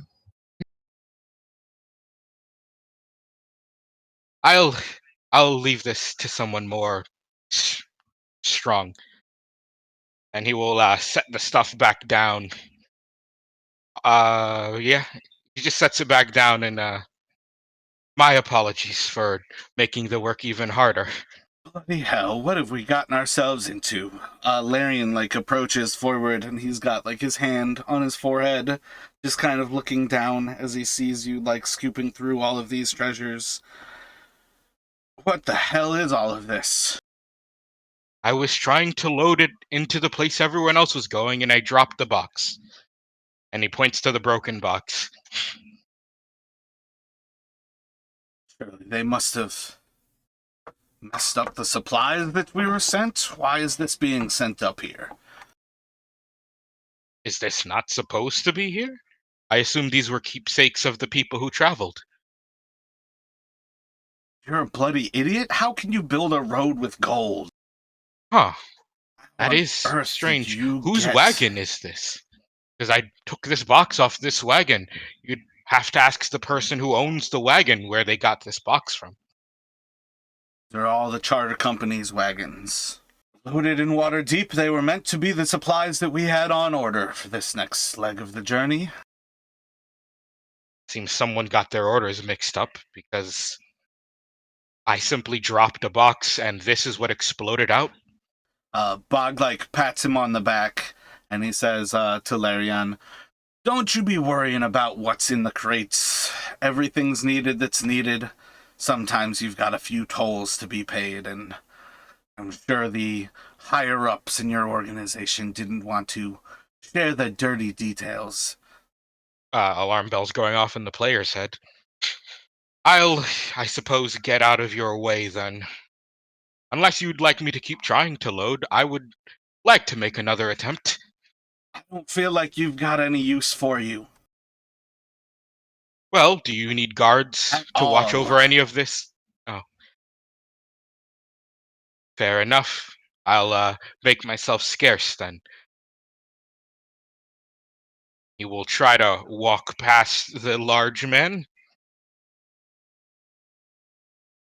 Oh, you're Bog Luck, right? What's it to you? I was just curious. Laren said he was going to talk to someone about Bog Luck, about getting us back to Waterdeep. Is that you? I believe you're probably going to be on your own. Hmm. Well, I would hope not. And he will continue on. And he will make himself scarce.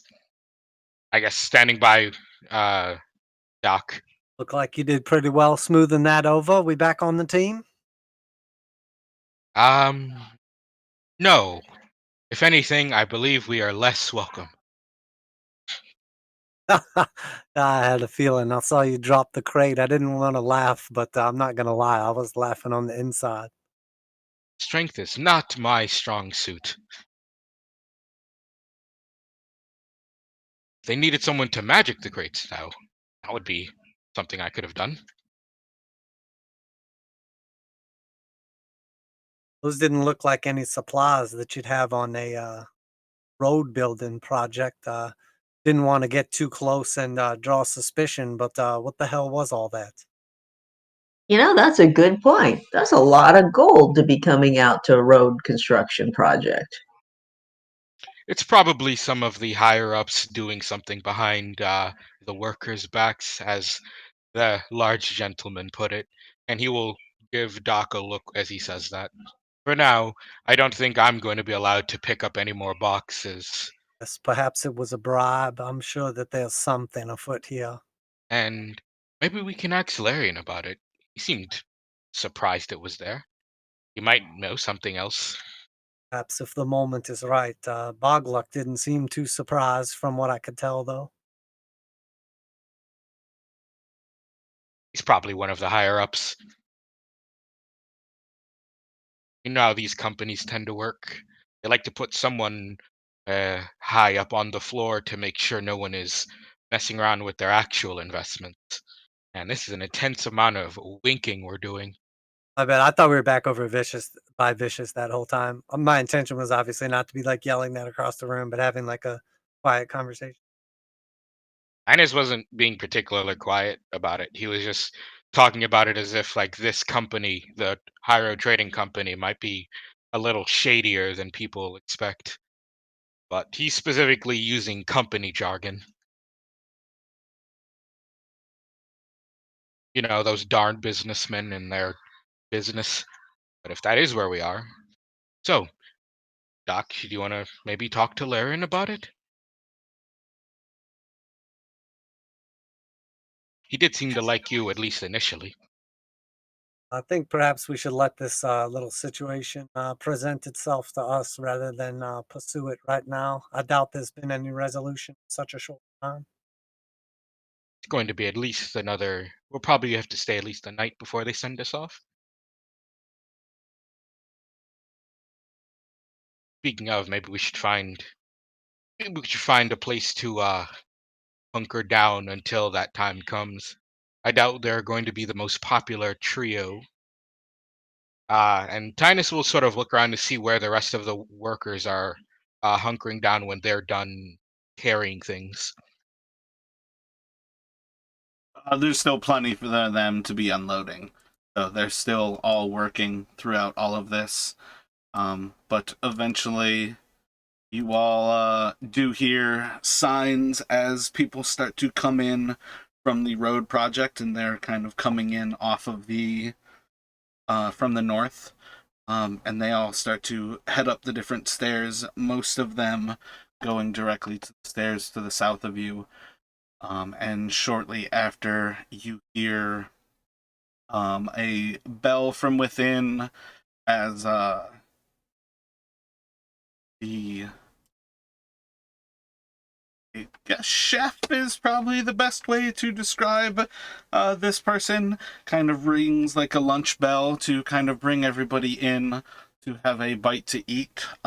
Most of those who came in from the caravan still kind of work through the initial few minutes under order of Bog as well as Larian. But the three of you are doing absolutely nothing and are not welcome to help at present. So if you'd like, you are welcome to head upstairs and grab some food. Yeah, Tynus will head up the stairs and get some food. Vicus is certainly heading for food. Food is good. Yeah, sounds good to me. So there's like a queue that kind of forms up at the top of the stairs, and it goes past where the proprietor is on the north side. He's got like a little bit of a buffet, and there's like four different slops of sorts. And as everybody like waits for their turn, he's asking each person, vegetarian or carnivorous? Ah, well, as if Tinus will approach, he will just say, "Vegetarian. It makes no difference to me." He scoops some of this like green mash, plops it onto a plate for you, and hands it to you. The next person behind you says carnivorous. He scoops some of the green mash, plops it onto the plate, and hands it to him. And he asks every single person the same question. It's all green mash, everyone. It's all a green mash. Yeah, I guess Titus will take his carnivorous vegetarian meal and find a place to sit, preferably away from any of the caravanners who are sitting near the one friend who got At present, murdered. the caravanners are not there. These are all people who've come off the roadwork project. Gotcha. So there's probably, what is it? I think there are 20 rooms in this place. So there's probably 20, 25 people who have already come in to eat at this point. And there's probably like 15 different tables inside of this. Like, it is essentially a large cafeteria set up where they've got like long road tables with bench seating. Yeah, Tinus will take a seat and definitely wants to be near people. There's next to no ability to not be near people. Perfect. He's gonna start making jokes about how Bogluck is not a big fan of him right now because he fucked up a crate.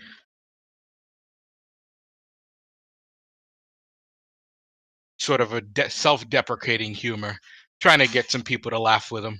A few people laugh kind of along with you. A good chunk of the people who are like within earshot of you kind of at least heard enough of it to understand something funny happened. But there's also quite a few who are still just kind of going about their day. Most of these people seem pretty exhausted for what they've been doing. Fair. Once the laugh kind of settles down, he'll be quiet, more or less eating along with everyone else. Maybe nudge the person next to him and say, "So where are we sleeping after this?" Kind of like looks up to you. Gentleman's like covered in dirt, like head to toe. Actually get a close enough view from right next to him that it seems to be almost like a black tarry substance that seems to be stuck to much of his flesh. And he kind of like looks over and he just kind of like chuckles a little bit at the idea of sleep. The day's not half done yet. Oh, I just got up here. I didn't realize we were going to be working through the night. No, you can't work through the night here. The lizard folk will take you. Lizard folk. Are they from the Mirror of Deadmen? Yes. They raid from the mirror. It's quite dangerous for us here. Is this a nightly thing, or is there some days I should expect it? It seems pretty regular. And he kind of like takes a moment to think. You get a pretty clear idea that he's never actually really taken the time to think about this. Oh, I guess and they said it seems nightly enough. Seem to lose men on a regular basis. Constantly sending more. You lost anyone you knew, or have you been lucky, one of the lucky ones? I think I've been here about 5-10 days. Lost quite a few. I feel like, and he kind of like looks around the room. I don't think anybody else from my caravan's still here. I guess it's just me. And he points out one fellow who seems like really beat up. I guess Shalman over there, I feel like he's been here longer than I, but think everybody else has been pretty new here. Need to find out what his secret to staying alive is, because they said it was dangerous, but I didn't think it was lizard folk raids dangerous.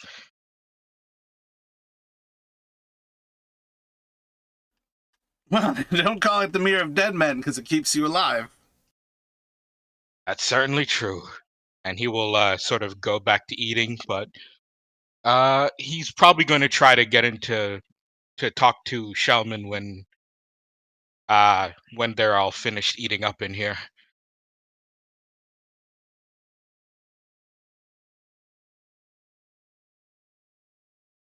Other two of you going up to eat as everybody heads in for lunch. Yep. Yeah, Doc will just kind of get in line, and him and Vicious will go get their. Carnivorous green stuff. Lots of it. He gives you a single scoop, very similar to the same size scoop as the small little gnome who stepped up before you and asked for vegetarian. Okay, so I'll go sit next to Tynus and ask Tynus if he's hungry because I see that he's not really eating his food. Yes? Dinus has been making a show of scooping this stuff into his mouth. Eating is a generous word, but it is going down his throat. Hey, you gonna finish that? I don't think I'm gonna get much else to eat today.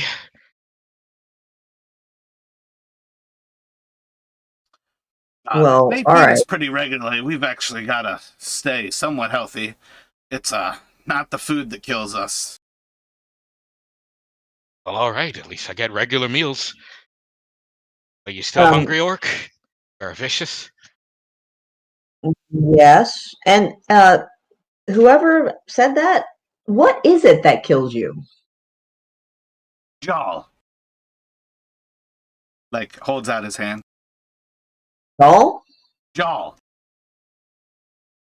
Hi, my name is Vicious. What is it that kills you out here? No, what's your name? My name is Vicious. I can see that you're an orc. Do Right. they name orcs? Yes. My name is Vicious. He looks over at Tynus and he's like, I think your orc's broken.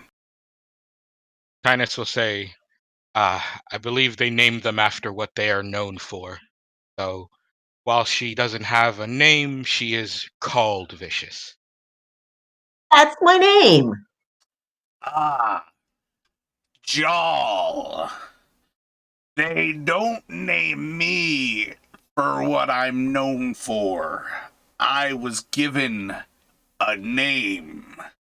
It means Jaw. Sounds like Jaw. And I'll tap my chin. Oh, no. It's, do you have letters? Some. Excellent. So are you aware of the letter D? D for Jaw? Like D is in die. Yes. J is in jump. Yes. J is in jump. D And is in all is in jump. all of us. Jaw. And he puts his hand back out. Okay, I'll shake his hand. I'm confused by the D as in die, but sure, I'll shake his hand. Well, my name is Jaw. Like, you might say just like you start at the J, but like there's a D in front of it. It's, I don't know. Nobody's ever explained it to me, but they told me when I was learning my letters that I had to spell it correctly. It doesn't make sense to me, but I mean, Jaw is what my parents named me, and who am I to say my parents are crazy as shit? My parents aren't crazy as shit, though.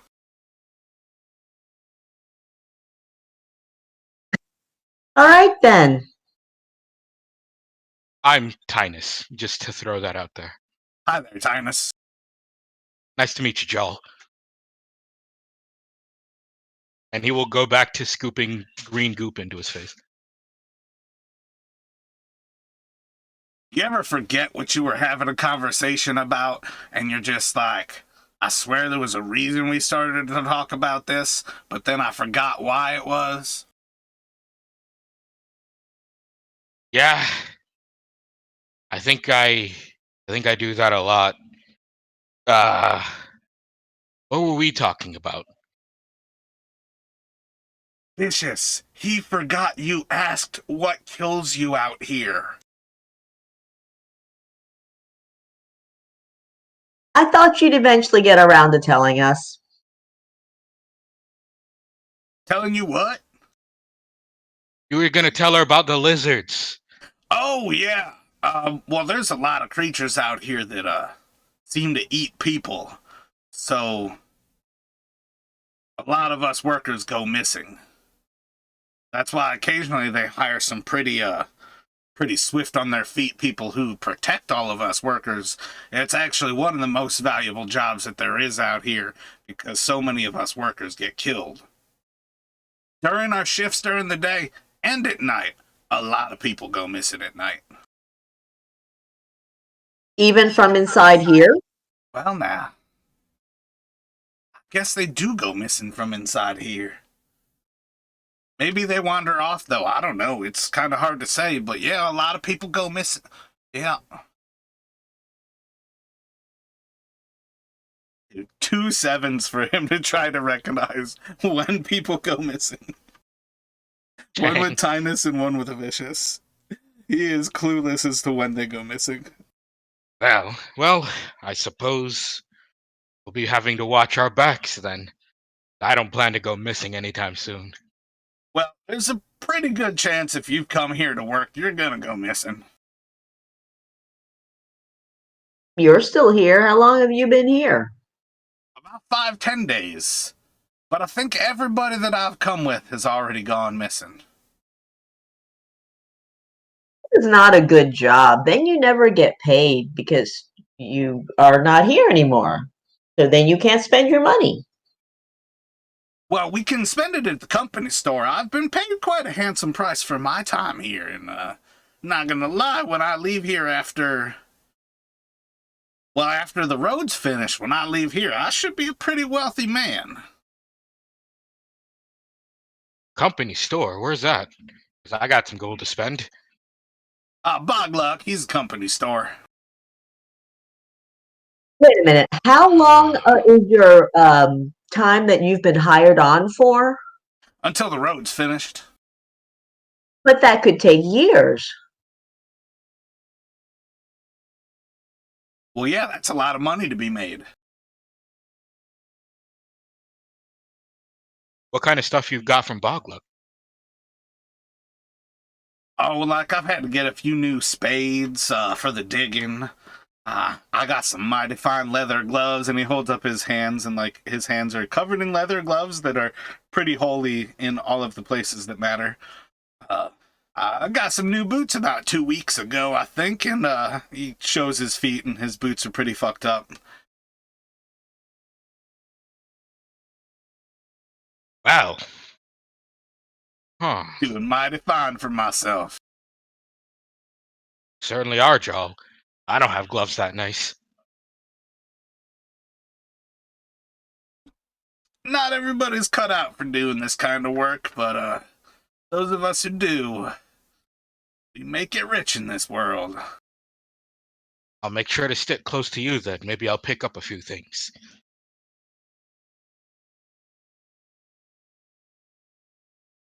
Doc, are you still hanging out like on the floor where they're putting everything away?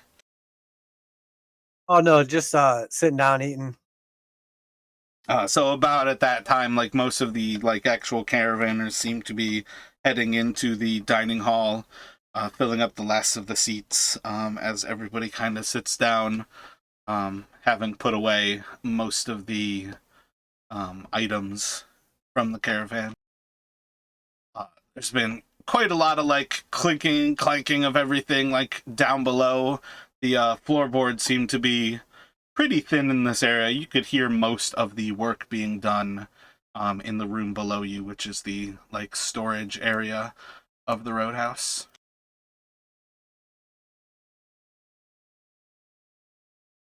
Does it look like the what you call it? Not the caravanners, but the workers from outside are heading out now? Like, are they like more or less switching lunch shifts?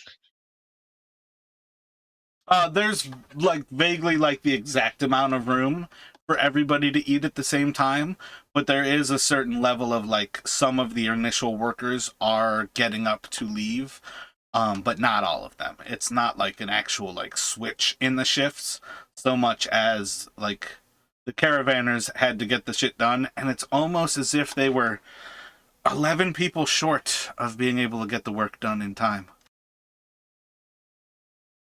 Gotcha. Oh wait, my bad. Then 12 people short. One person got murdered.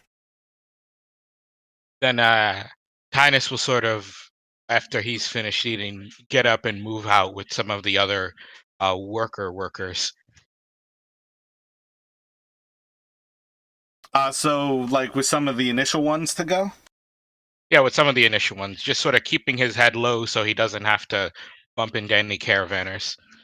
So most of the workers who are leaving early are kind of like heading around to the western and northern side of this roadhouse, where they seem to have the different rooms.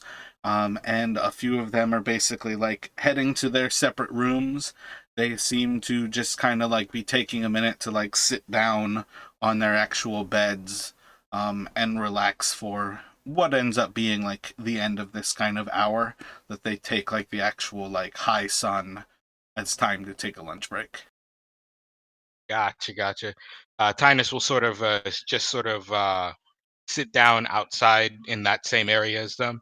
He doesn't have a room, but he's gonna lean against the wall, uh, one of the walls that leads into the rooms, and just sort of make like he's resting himself.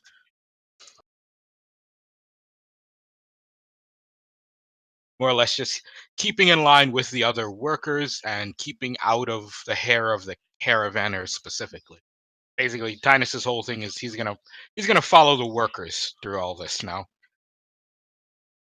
Any other thoughts from Vicious or Doc as everyone's eating? Nope. Oh, nothing in particular.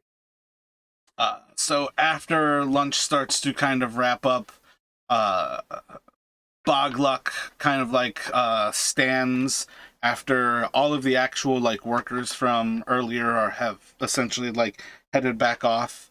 Bog kind of like stands like pulling like a like normal sized clipboard that seems quite small in his grip. And he's got like a kind of like ledger set up on it, and he starts to assign the different people to different rooms, basically telling them like one or two for first or second level, and then the actual count of the room to tell them like which rooms that they're all staying in. And then he goes over with each person. If you've got any valuables, my bad. I need to grab water. Doing a scruff voice is making me cough.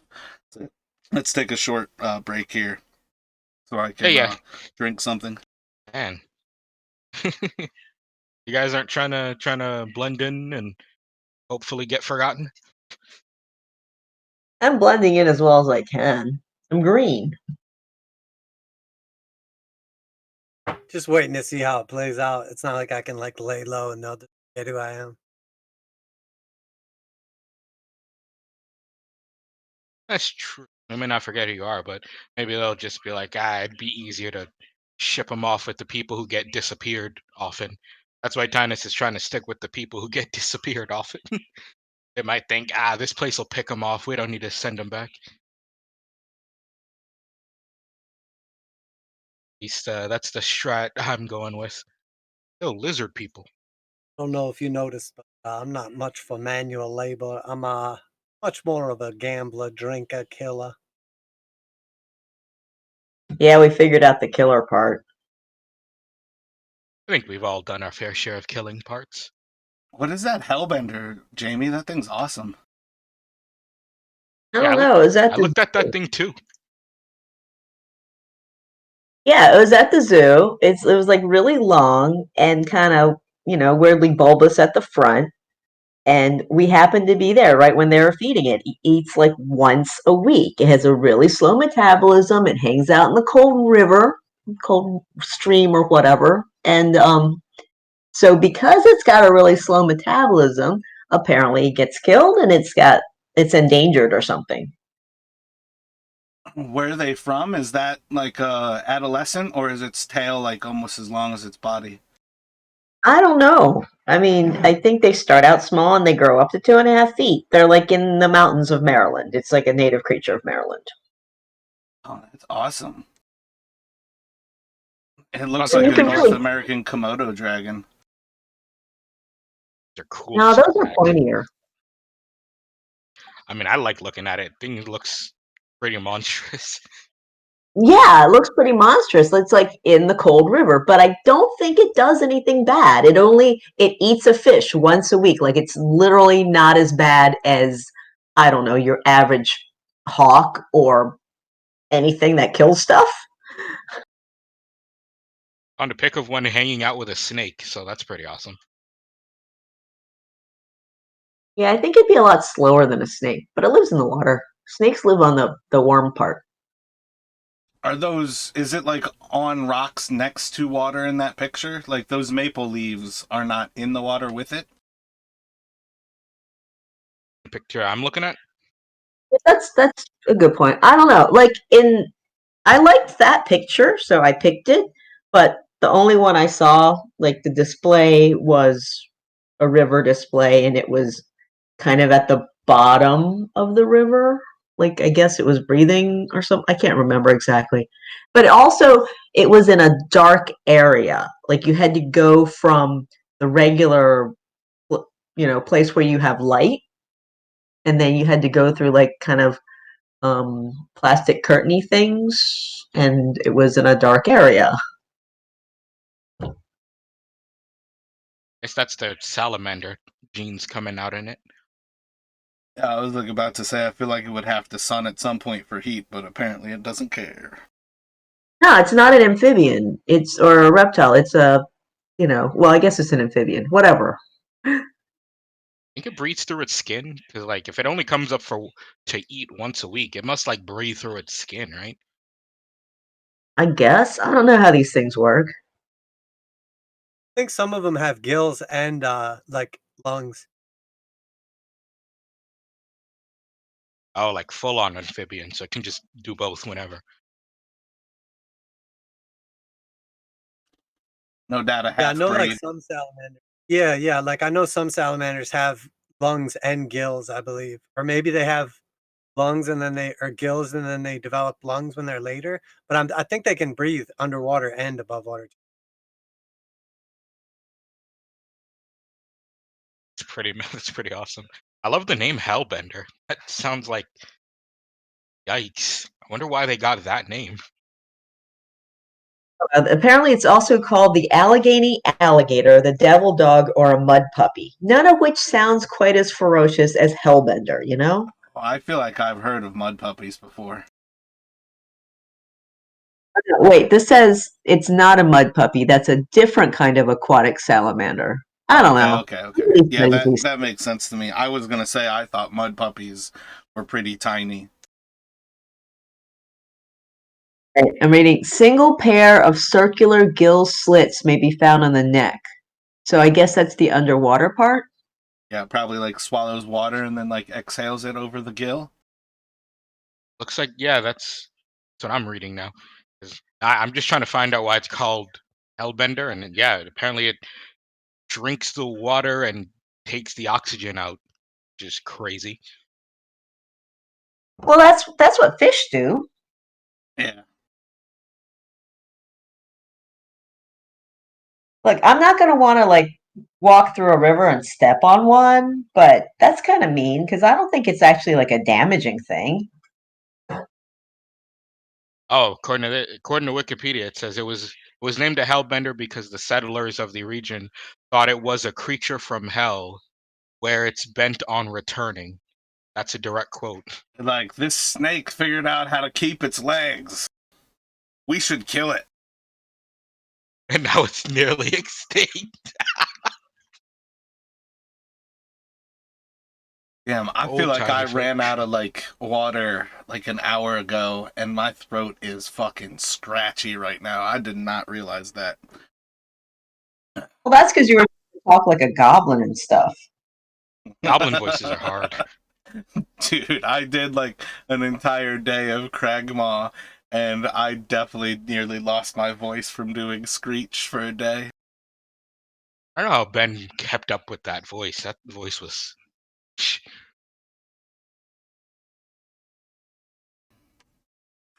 So what was I doing? Oh, I think I was doing Bog's like welcoming speech, like placing everybody in their rooms, kind of telling them where to go and giving people information on where their actual like work will be and what they'll be doing for this like latter half of this day. And among the speech, he'll kind of go over that the doors don't actually have locks. They've been freezing with the nightly temperatures, so they had to remove those. So if you have any valuables, he kind of calls out, keep a nice and tidy ledger here. If you've got any valuables, it's not safe to be leaving them in the rooms. Again, they don't have locks. So just let me know what you would like to lock up in the safe room, and I can write you into the ledger, and we can get it set all aside for you. Yeah, Tinus is just gonna watch as everyone does these things. When he starts assigning jobs, he'll just sort of walk up like, all right, where am I headed? We don't rightly know what to do with the three of you. They get everybody else situated. He like takes in the ledger from everybody else's valuables and sends the rest off to work.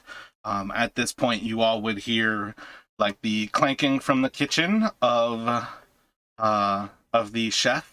You see Larion, and then you're speaking with Bog, and I think there'd probably be like a stable boy at that point. But basically everybody else has headed off to the work projects by that point. And he kind of like looks to y'all, waving y'all over, and he's just, we don't rightly know what to do with all of you all at this point. Larion's let me know that some of the workers aren't comfortable. And he like does like the little quotation hands, and he's like staring at Doc like straight in the face. Some of the workers aren't comfortable with you all protecting them, and we're a little bit curious what you intend to be doing here. And you all would recognize that he also has not given you a room at this point either. He's not what? He's not giving you rooms. He like basically gave everybody quarters, like told them where they would be staying, and offered to take their valuables if they wanted to keep them safe. I was just gonna head out and work with the other people out there. Figured it'd be easier for me to get disappeared by lizard folks than have to walk all the way back to Waterdeep.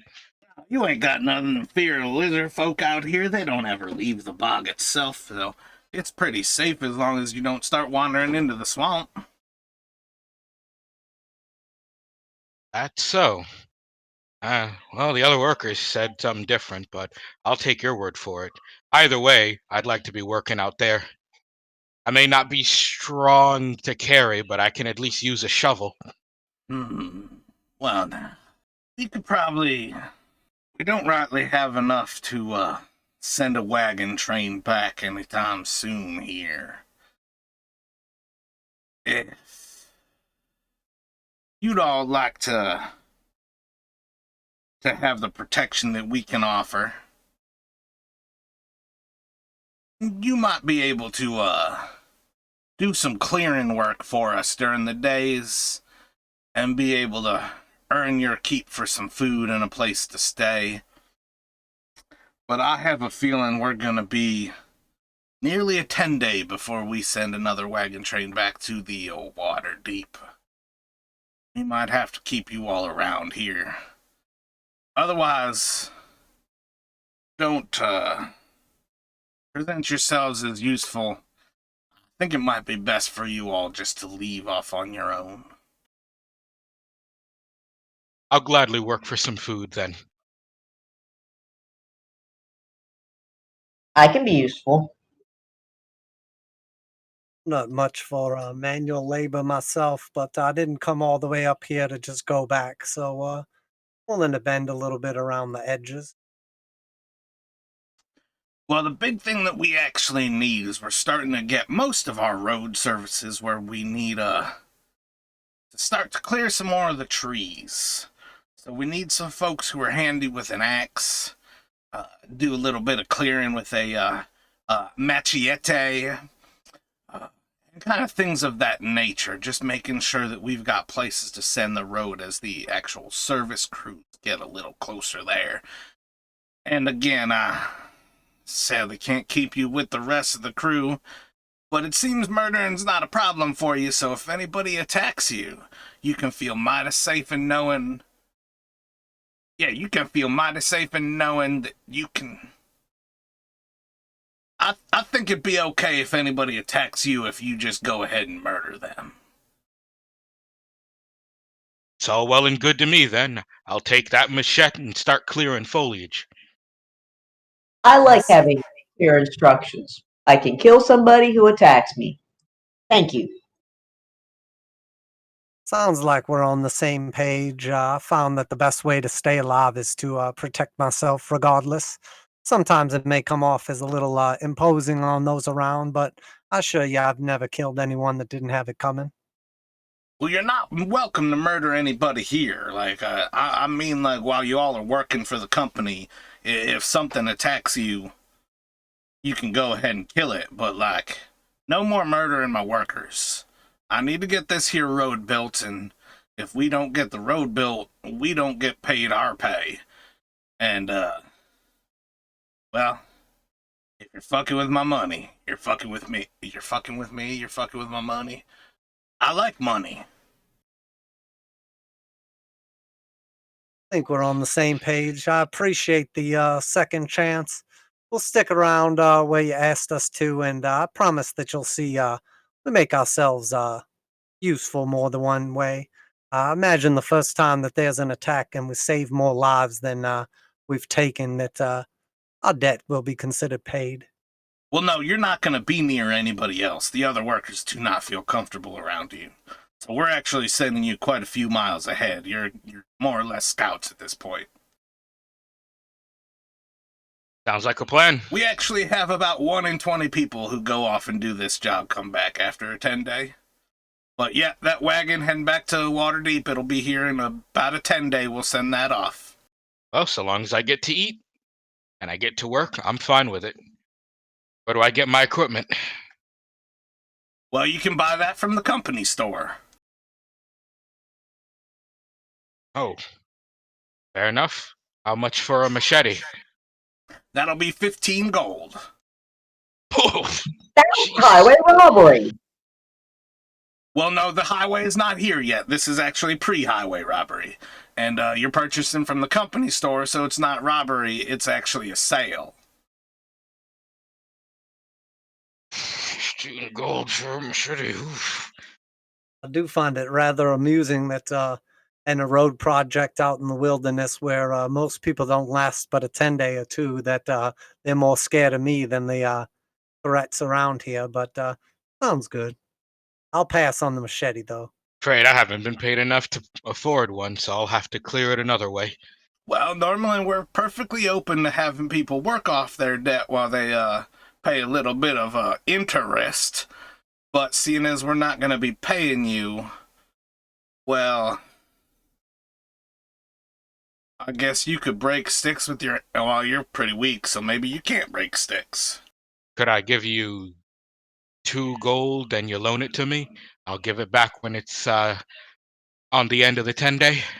Well, that armor you're wearing looks mighty fine. We could sell you a machete for that there armor. Ooh, I need this to not die out there. Quite unfortunate. Fair enough. I'll have to make do with what I do have. So we're heading ahead of the rest of them, yeah? Yep, you'll be heading off a good ways off into the north doing the clearing project there. And where we'll be staying when we're back. Have to rearrange a few people. Take them out there. Get them a little situated in there. We combine these two. We'll put you all up in at their second level. You can have the corner room off to the northwest there.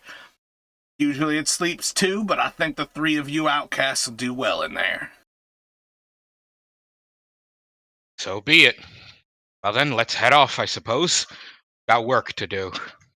Y'all have any valuables that you need to lock up? I do have one, and Tynus will give him the glass statue of the bard he purchased all those sessions ago. That's a fine work of art you got there. That's certainly is valuable. The glass statue. Is this your mother? Indeed it is. I treasure this with my life. She's a beautiful woman. She was. My condolences. Much appreciated. Please keep it safe for me. And unless anyone else has some fun to have, I'm ready to head off. So you swapped out your armor for a machete? Yeah, Tynus basically dropped his armor for the ability to clear bushes. Are you seriously trading your armor for a machete? Oh, yeah, actually. I'm seriously trading my armor for a machete. I have plans. Plans that involve fitting in. I didn't see anyone else wearing armor. Oh. They set you all up with a fancy looking map that seems to have been scrolled together with a piece of what might have been let's call it recycled paper. And it seems to be drawn with a charcoal piece, perhaps something pulled out of a fire, approximately the size of somebody's like wrist. So it's a very high class map that you have that points you off in the northerly direction. And you all can head off for your half day's labor, clearing some of the far away. Through the process, it's a little bit quicker as you all pass through most of the other workers who are still working on a more or less established road. You certainly get some shady looks from different people.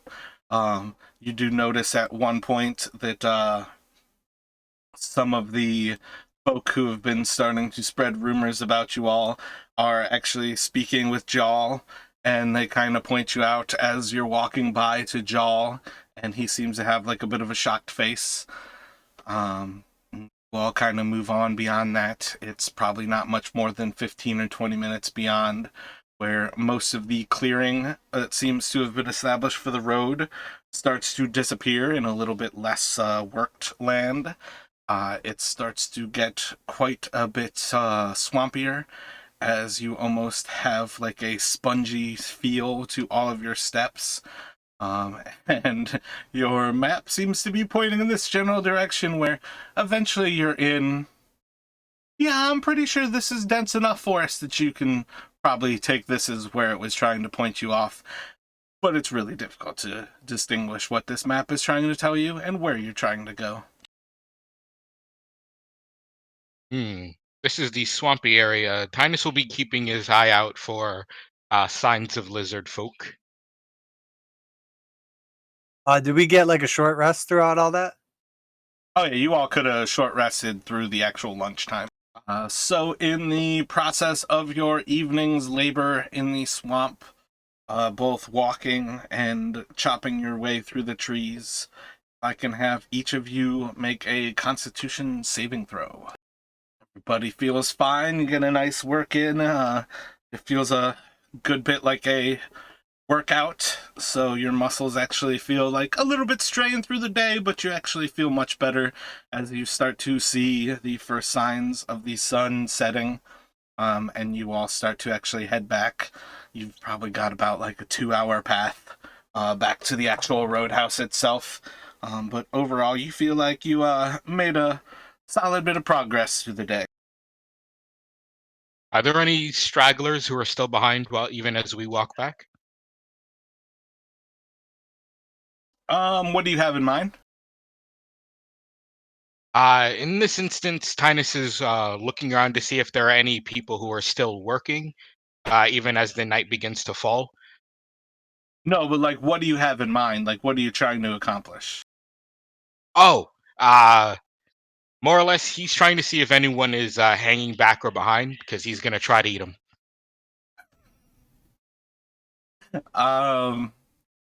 Let me have you roll a D100. Okie dokie. Go poorly. It might. Heading back, you don't actually spot anybody who seems to be left behind. It seems like they probably cleared out a good bit before you all, and seem to have basically started to head off back for the roadhouse. Dang it. All right. Hmm. Oh, they did say lizard folk tend to raid at night, so I guess if that happens, Tynus will be keeping his ear out for that kind of situation. Can only imagine how shit could have gotten even worse for everything had you fed on the one person who stayed behind to work a little bit longer. Wasn't Jaw, was it? There would I have feel been a distinct possibility that it would have been Jal. I would feel so bad if it was Jaw. I don't think I would do it if it him. I So like him. I immediately like him. you all get back to the roadhouse a little bit after the actual setting of the sun. Once again, everybody seems to be more or less in the actual dining hall, though at that point there's quite a few people already seem to have finished eating, and are kind of, I think, carousing is the general idea of what they're probably doing with their time. They're spending like time more or less like hanging out with their doors open. A few of them like are smoking.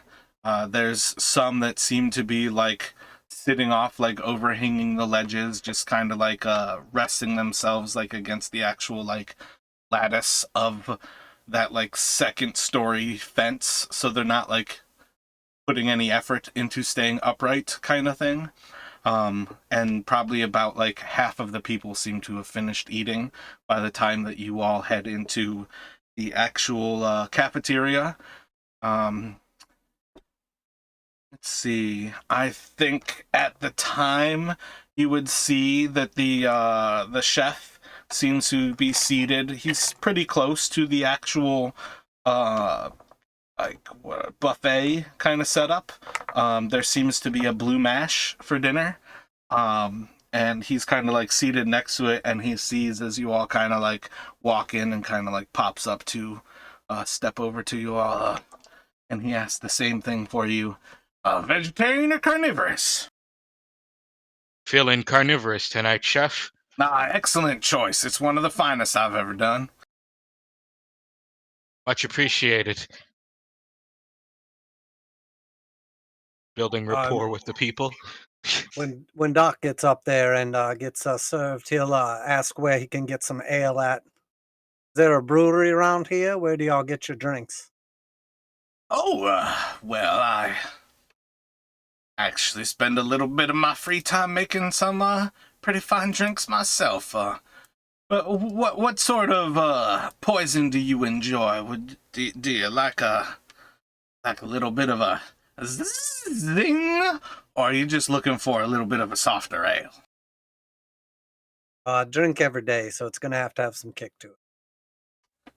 Well, if you have ever tried an orc mash, have I got a delight for you. And he like pulls out this like about like a 2-gallon jug, like a glass jug, and it's like a neon green. I'm not sure if I'll need that much, but yeah, I'll give it a shot. Well, no. This is like one go at it. I was just gonna bring it out to pour you some. All right. You got an extra water skin to put it in, or? He pulls out like a little like shot glass for you, and he pours like this little like half-ounce pour, just kind of like splashing it into the glass, and like it fills it pretty quickly as he goes to pour. Well, you give it a try here, and you let me know what you think. All right, Doc, will shoot it. Do a Constitution saving throw. It tastes a lot like murdering an orc smells. Oh God! It's got a nice heat to it, and it warms you as you swallow it. But this is probably one of the nicest liquors that you've had in quite some time. See, you're a master of your trade. I'm impressed. Go ahead and I'll pull out my flask and chug it, and then I'll say, go ahead and fill this up. You do have coin, right? Do like a how about a silver, and I'll fill how about 2 silver, and I'll fill that there flask for you. Yeah, 1 silver, and I'll make sure nothing happens. I'm sure our reputation's gotten around here. No. Let's be fair here. 2 silver is quite a fair price for such a fine liquor as this. Tell you the truth, I must agree. Yeah, and give me an extra scoop of that mash there, and we'll call it a deal. Vegetarian or carnivorous? Who am I Carnivorous, kidding? please. You're having some of the orc mash. You want the carnivorous. Love this interaction. So he All fills right. your flask for you, and he like reaches out a hand, and he kind of like pulls you in close, and he's just like, well, you let me know if you end up needing any more of that. I should have a nice steady supply. I usually have something special brewing through the week. I make some pretty wonderful things, and if you find any interesting creatures out there in the wild, you let me know and we can see what we can make out of them wonders. Well, we've got ourselves a deal. I have a feeling that I'll be your favorite customer. I'll be back to see you every night until we're gone. And he like thoroughly like excitedly like shakes your hand to you, and he kind of like he says, well, you find Gristle Pete here and I'll make whatever you need and keep bringing the coin. We'll have some fine times. Will do, Gristle Pete. And I'm sure you've heard, but I'm Doc. And with that, I'll go sit down next to Vicious and I'll give her my food. He like takes a moment to think like and then like Vicious, were you waiting for food? Are you I figured I had some food already, and then Doc gave me more. all right? Excellent. Worked out a little deal for some extra. I won't be needing all of it. I figured you look hungry, Vicious, and I'm not gonna lie, I know I didn't really do any actual work today, so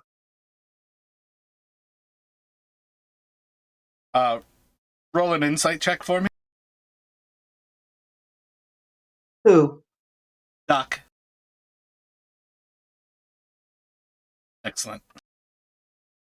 You feel quite confident in your level of work through the day. So most of the actual cafeteria is kind of cleared out at this point, as you guys clearly like arrived late. Gristle Pete seems to kind of like pick at his food for a little bit, and as everybody like clears up from any given table, he starts to like like lean it up against the actual wall and like push the actual like benches like up and against it to kind of like move all of the different tables up against the different walls of this room. Hey, Vicious, what's this food taste like? Blue. It tastes like a kind of like bean mash. Um, it's like not like a sweet pea, but I imagine in pretty much any given form, he is preparing split pea soup, like very like thick mashed peas. And then the different colors seem to just kind of be like the actual like beans that he's using any given day. And then there's slight flavors of like smoked meat throughout all of them, whether at any given time you say carnivorous or vegetarian. Huh. Interesting. I was just wondering. I can't tell. And Tynus will continue to scoop up his food. Doc will lean in and say, I'm not 100% sure, but I'm not sure where you draw the line at, Vicious, but I probably wouldn't eat anything green while you're here. Why not? Because it's probably made of orcs. Nuh-uh. It's hard to kill orcs. Don't say I didn't warn you. Oh, with that, I guess finish eating and we'll all head up to our room then. I just love how the guy is called chef and he only comes up with green mash or blue mash. Well, he Y'all might only make more had two colors as meals time so goes. far. Yeah, he might have more colors. We haven't seen it yet. He's cooking for like 30 people. I respect Gristle Pete. He's running a fair game here. Plus, he's making ale. Yeah, I've literally bought liquor like every place we've gone for like the last few months, traveling like the entire coast, and this is the best booze I've gotten yet. He's my new best friend. Gristle Pete, new favorite NPC.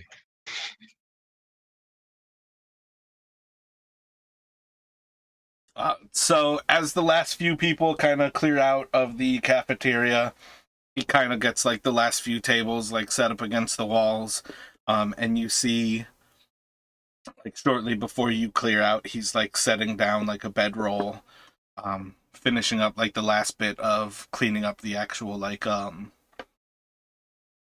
cooking pots and things, and you see as he kind of loads like any of the leftovers into the somewhat cleaned cooking pot and just kind of pushes it into the corner and puts the lid on top, and then he's like laying down in his bedroll. Leftovers. At any point during any of that, did I see where um Jarl or Shalman was? Were they among like the rabble rousers? Rabble rousers, like the people just like wait, what do you mean? Oh yeah, the people who are hanging out around their rooms with their doors open. The two of them, I feel like the two of them would have been among those still eating towards the end there, but they would have probably vaguely cleared out at some point earlier, in your actual meals. What do you have in mind? Tynus is gonna try to find Jarl and talk to him again. Do a perception check. Okay, there's a 12. There's a distinct possibility that you saw Jal heading into his room, but you're going off of your keen memory and essentially like the back of his head as he like walked into the room while you all were leaving the cafeteria.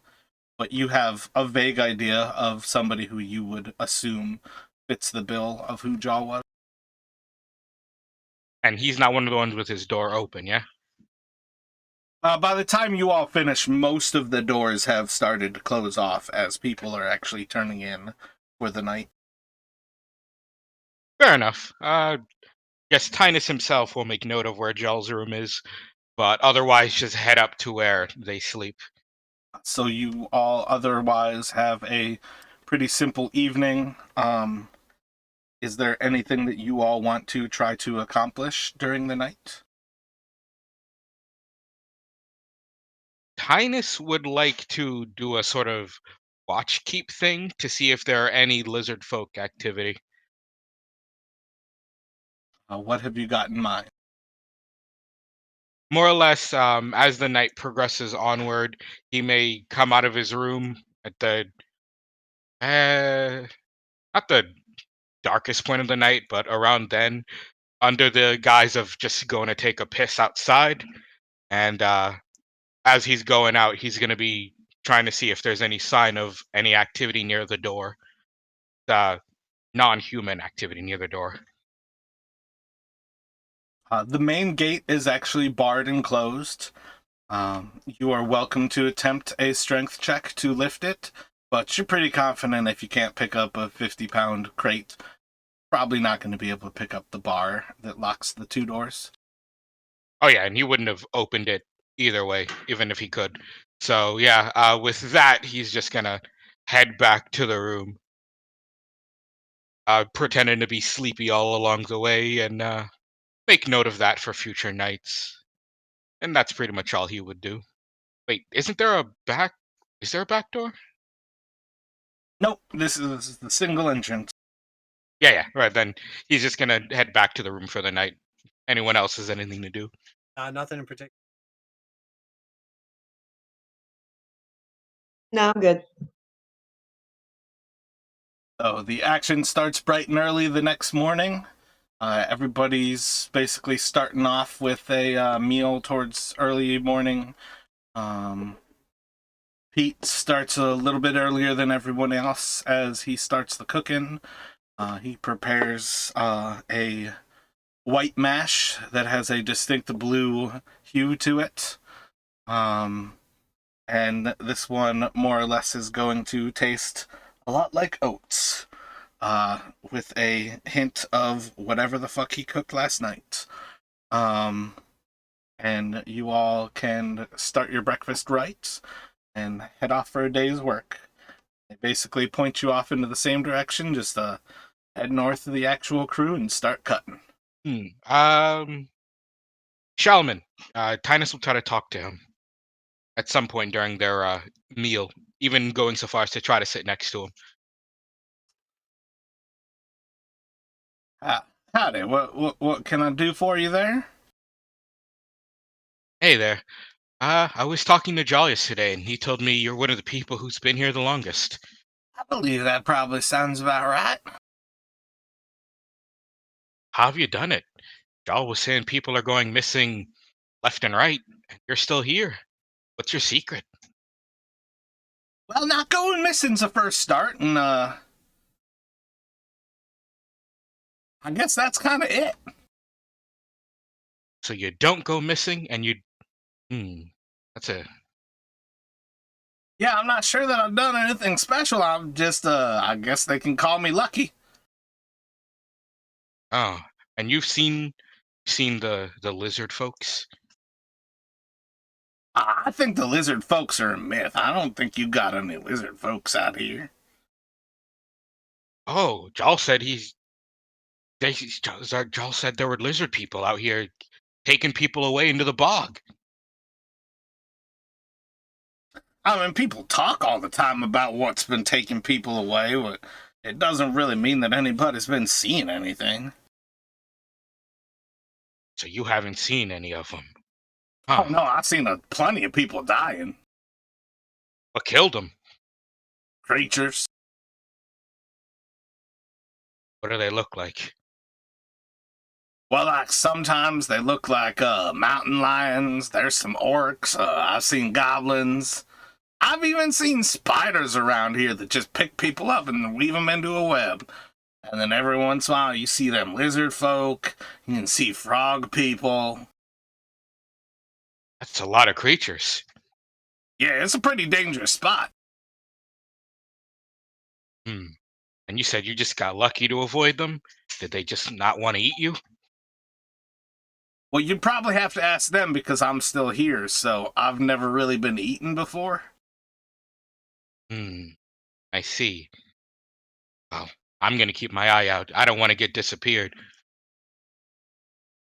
See, you got the right idea there. Not wanting to get disappeared is probably enough to not get disappeared.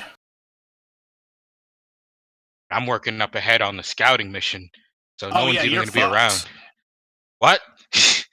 Pretty much everybody who goes scouting, they pretty much die off every few days. Like, all of them. All of them? Well, I think most of the people that we have die and go missing are the scouts. Going off there, trimming the hedges and trying to move forward with the road. I'm pretty sure the lizard folk don't like those people cutting down the swamp. Well, that's what's getting them. Are there any scouts who are still around? I don't know, they're not around anymore. Oh, they're not around. Have you No, ever been on the scouting job? I heard we got 3 fresh noobs who are actually getting sent up there to do the clearing right now. Oh, feel bad for them. Mean folk. I feel bad for them. I don't want to be one of those people. Yeah, they should be dead pretty quickly here. It shouldn't be a problem at all. And where do you do most of your work? I'm actually one of the main masons here. I do quite a good job actually setting the stones and getting them actually prepared. Do a nice little job of interlocking them and stay a little bit longer, but it's got job security. So it does. Well, maybe if I can see you when I'm heading out, we could have a little chat.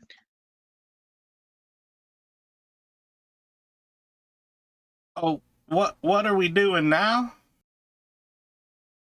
After we're finished working for the day. Trying to make some friends around here.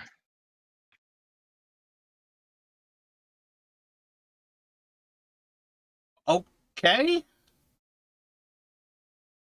Well, see you later, Shaman. I'm Tynus, by the way. Hi there, Tynus. And Tynus will go back to eating. So yeah, across most of the breakfast, you all are able to enjoy your breakfasts. It tastes awfully plain and tasteless. Most of the crews start to head out pretty early, and you all are able to make your way towards the wilderness when you are ready to go. Yeah, I'm ready I to go. would. Yeah, I'm ready. Yeah, I'm ready, except give me a second. Gonna have to start looking into bog luck soon. You've got a pretty uneventful first half of the day ahead of y'all. It pretty quickly, you watched as the sun rises into the high sun, and you already know that Pete should have lunch prepared around that high sun hour. You guys can head back a few hours early to start. You guys are going to gather that, like, as the scouts, most of your time is literally spent walking to where you're supposed to be. Like, your day is actually easier than most of the other people because usually you're walking. Well, that's nice. I'm trying. I think I'm gonna have to start looking into some of the higher ups now. Wait, I'm doing it again. Hold on. We have to. Just for the sake of like hand waving it in the future, Tynus is probably going to spend most meal times with either Jarl or Shaman casually. Unprovoked, each of them are both pretty silent. Most of the actual workers who, over time, if you gather how long they've been here, most of the actual workers, the longer they've been there, the less likely they are to actually care to speak with anybody, as they pretty much recognize that just about everybody you know out here is probably going to end up dead at some point. Not going to form connections. That makes sense. Do we ever get a look at what Bogluck and hold on, what's his name? Larian's the other boss. There it is. Yeah. what Bogluck and Laren are doing, even in passing while we're heading in and out of the place? Like, what are they typically up to? Bogluck is pretty much always in the actual Roadhouse. You've probably not ever seen him outside of it. And probably most of the mornings you would walk past, like most of the ways out, you would walk past Larian, seems to be one of the guards over the main road crew. Oh, I see. Writing down notes one thing. So, what other thoughts do you all have at present for what you'd like to do in the Roadhouse? The days are pretty much going to be a blend of that, where you have lunches around, like you have meals around people, and then you have time spent walking, small amounts of time where you're actually like cutting down forest. While we're doing our walking, Highness is going to tell the others, at least for one of these days, about uh what you call it, about what Jarl said about the raids of lizard people and other thing, but then also how Shalman said it's not just those kinds of raids. It's also going to fill them in on the fact that sometimes people have gone missing even inside of the Roadhouse, at least according to Jarl. And that he thinks they need to start looking into Bogluck, as the whole treasure thing and him collecting the stuff, the valuables of the others, is probably a sign that he's collecting for the cult. So they might want to start finding ways to look into him. But since this is the time when they're alone during their long walks, this is probably when he's going to do most of his talking to the others. Roll a perception check for me. Okie doke. Oh no, it's doing the double roll for me now. 12 was the initial one. You're vaguely sure. When you all left earlier today, you didn't see one of the people who you were pretty sure was a cultist. That perhaps somebody went missing last night. Oh. Okay. Adding that to the notes. So would that be the person who is spreading rumors around about us? I mean, for what it's worth, it's essentially somebody who, through the caravan and then this caravan with the High Road Charter Company, you just saw in that general group. But it doesn't necessarily imply the person who was accusing you. All right, so someone I suspect of being a cultist actually might have gone missing. That has a lot of potential possibilities. It's definitely starting to feel like this is just a cultist outpost with a little bit of work tied to it. Like perhaps they're just robbing and killing, kidnapping, etc., to fund their little excursions. Do an We should also be. intelligence check for me, Doc. Oh shit, Tynus, you're still exhausted. That should have been the 9. Oopsies. Yeah, at that point, Doc, you're pretty sure from like kind of watching everything going on the other day that it seems like Larian's on the up and up, that he is essentially like a loyal soldier who's been employed by Daggalt to manage this actual like public works. And it definitely seems like on some level the way Bog treated that treasure is he was not surprised in the least bit that there's 2 different factions at work in this Roadhouse, and on some level Bog seems to be employed by the cultists or along those lines, where he was not surprised, and that Larian is like somebody who's actively trying to rebuild this road to reconnect Waterdeep and Neverwinter. Affirmative. Well, I guess once we're out there in the woods, quote unquote, working, I will pass this on to Vicious and Linus. Yeah, you guys would notice by your this is like the evening, like the second half of your day on the second day out here, so you've been like 3 times out to this location clearing. You've still had nobody come to check to see your work, nobody come to check to see like if you're clearing the right area. Oh, This and is I a just want to go ahead. My bad. this is a really weird situation. Um, who is wanting the road? Daggle, Never Ember, the Open Lord of Waterdeep, has basically funded the High Road Charter Company to oversee and reconnect Neverwinter and Waterdeep. Yes, I have a feeling that there's good intentions behind the project itself, but that the corruption may not go all the way to the top, but it's definitely a top-down sort of situation. I mean, think about the accountability. If everybody goes missing every couple of weeks and there's a steady supply of people, and yet it seems like we've not actually seen any attackers or creatures or anything. Now, of course, there's accounts of them, but seems rather convenient. Yep. Yeah, there's been no actual sighting of lizard people. And I don't understand why no one's coming out to look at how much work we have or haven't done. This is not like any job I've had before. Vicious. They've clearly just sent us out here in the woods with hopes that we'll be ambushed ourselves or die. If they really cared, they would pay attention to one, where they sent us. Two, there would be someone checking up on us regularly to make sure that we were actually working and accomplishing things.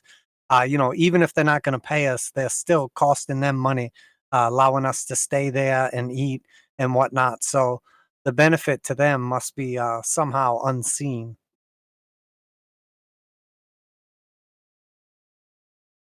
Um, Speaking of not getting checked on, sometime during this second day after our lunch break, Tynus will, having taken note of the time everyone else started heading off, will try to start heading back around the time where most people are leaving, but some of the stragglers would be staying, with the intention of finding someone to eat. I believe Shellman himself said he tends to stay a little late to work on the masonry. So I'm going to try to catch him working late while everyone else is heading off. Roll a D100 for me. Okie dokie. That's a 29.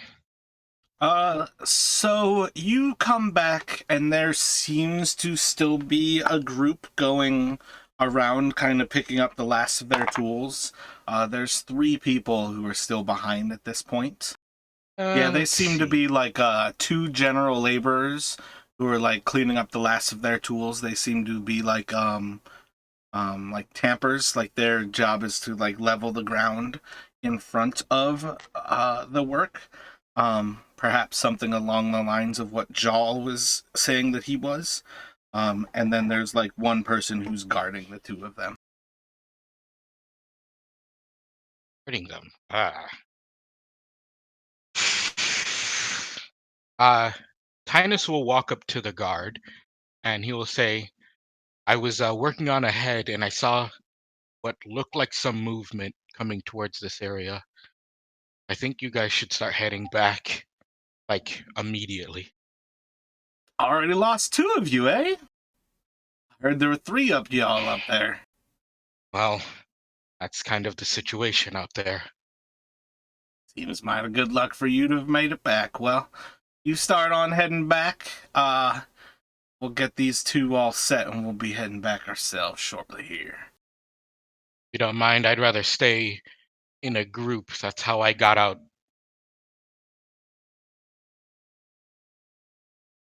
Well, I believe what they've been saying about your crew is, well, as I understand, perhaps it wasn't nature that got your friends. Those are just rumors. No Rumors one have a really likes tendency of us. being true, don't they now? And he slaps you on the back. Well, I can guarantee it wasn't me. You look at me. I'm covered in mud and foliage, but not blood. He looks at you, and your clothes seem to be absolutely spotless. As you can see, if I'd been killing some people, I'd figure I look a lot worse than this, yeah? You go on ahead and stay where I got an eye on you, but you can wait on us. We'll be right along. Two of them seem to be about finished with their tasks. Fair enough. And Tinus will walk ahead, but stop about 20 paces ahead of him. Did you two let Tinus leave well before you? Where he wants to go.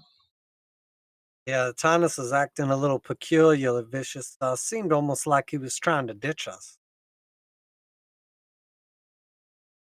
Okay, he said he was our friend. Not to undermine his intentions or anything, but I have a feeling that there's something going on here that's not being revealed. Tinus already revealed to you guys what he knows about himself. Yeah, but we don't know you're trying to eat a person, right? No, you don't know I'm trying to eat a person, but you do know I'm possessed by a monster. Okay. Yeah, again, I'm not saying that he's not our friend, but we should definitely sort of keep an eye on him and see what he's up to here. He looks like he feels a little bit sick. He has looked better, to say the least. And I guess we would head back not too long afterwards.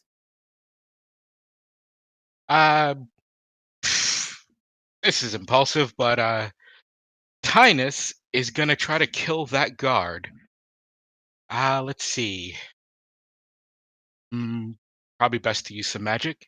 So Tinus is going to just fire off a scorching ray at that guard. All 3 shots. How do I make this thing roll 3 times instead of having to click the spell over and over again? You Because don't. it counts it as my slots. It doesn't understand. You just have to click it 3 times and then remove 2 of the dots. All right. Did it roll? That's weird. It didn't even check off my slots when I did it this time. I wanted to use inspiration on the first one to make sure at least one of these hit. So, you just attacked a guard with 2 guys cleaning up the rest of their stuff, and your idea was to feed on a living body? Oh yeah, I'm gonna kill the guard and eat one of the other guys. This is far more glorious than I could have ever imagined when I tried to turn you into a vampire. Eh, You're about to kill 3 people is what I imagine here. There's not really any way to get around that as far as I can tell.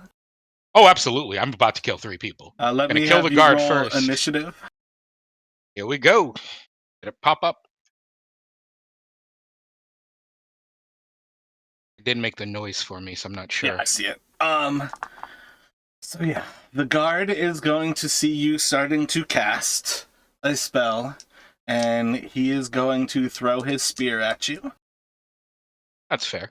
He's going to hit with a 20 for a solid 2 damage. Ouchies. The 2 commoners are going to stand and run by the order of the guard, and they're going to start heading off away from you back towards... Let's see which direction they go.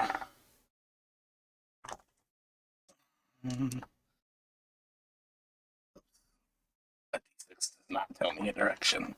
I need 4 sides. One goes north, one goes south. Oh wow. Isn't one? Okay. Yeah, so one goes basically towards Vicious and Doc. Let me have the 2 of you. Damn, how do I time it with you 2?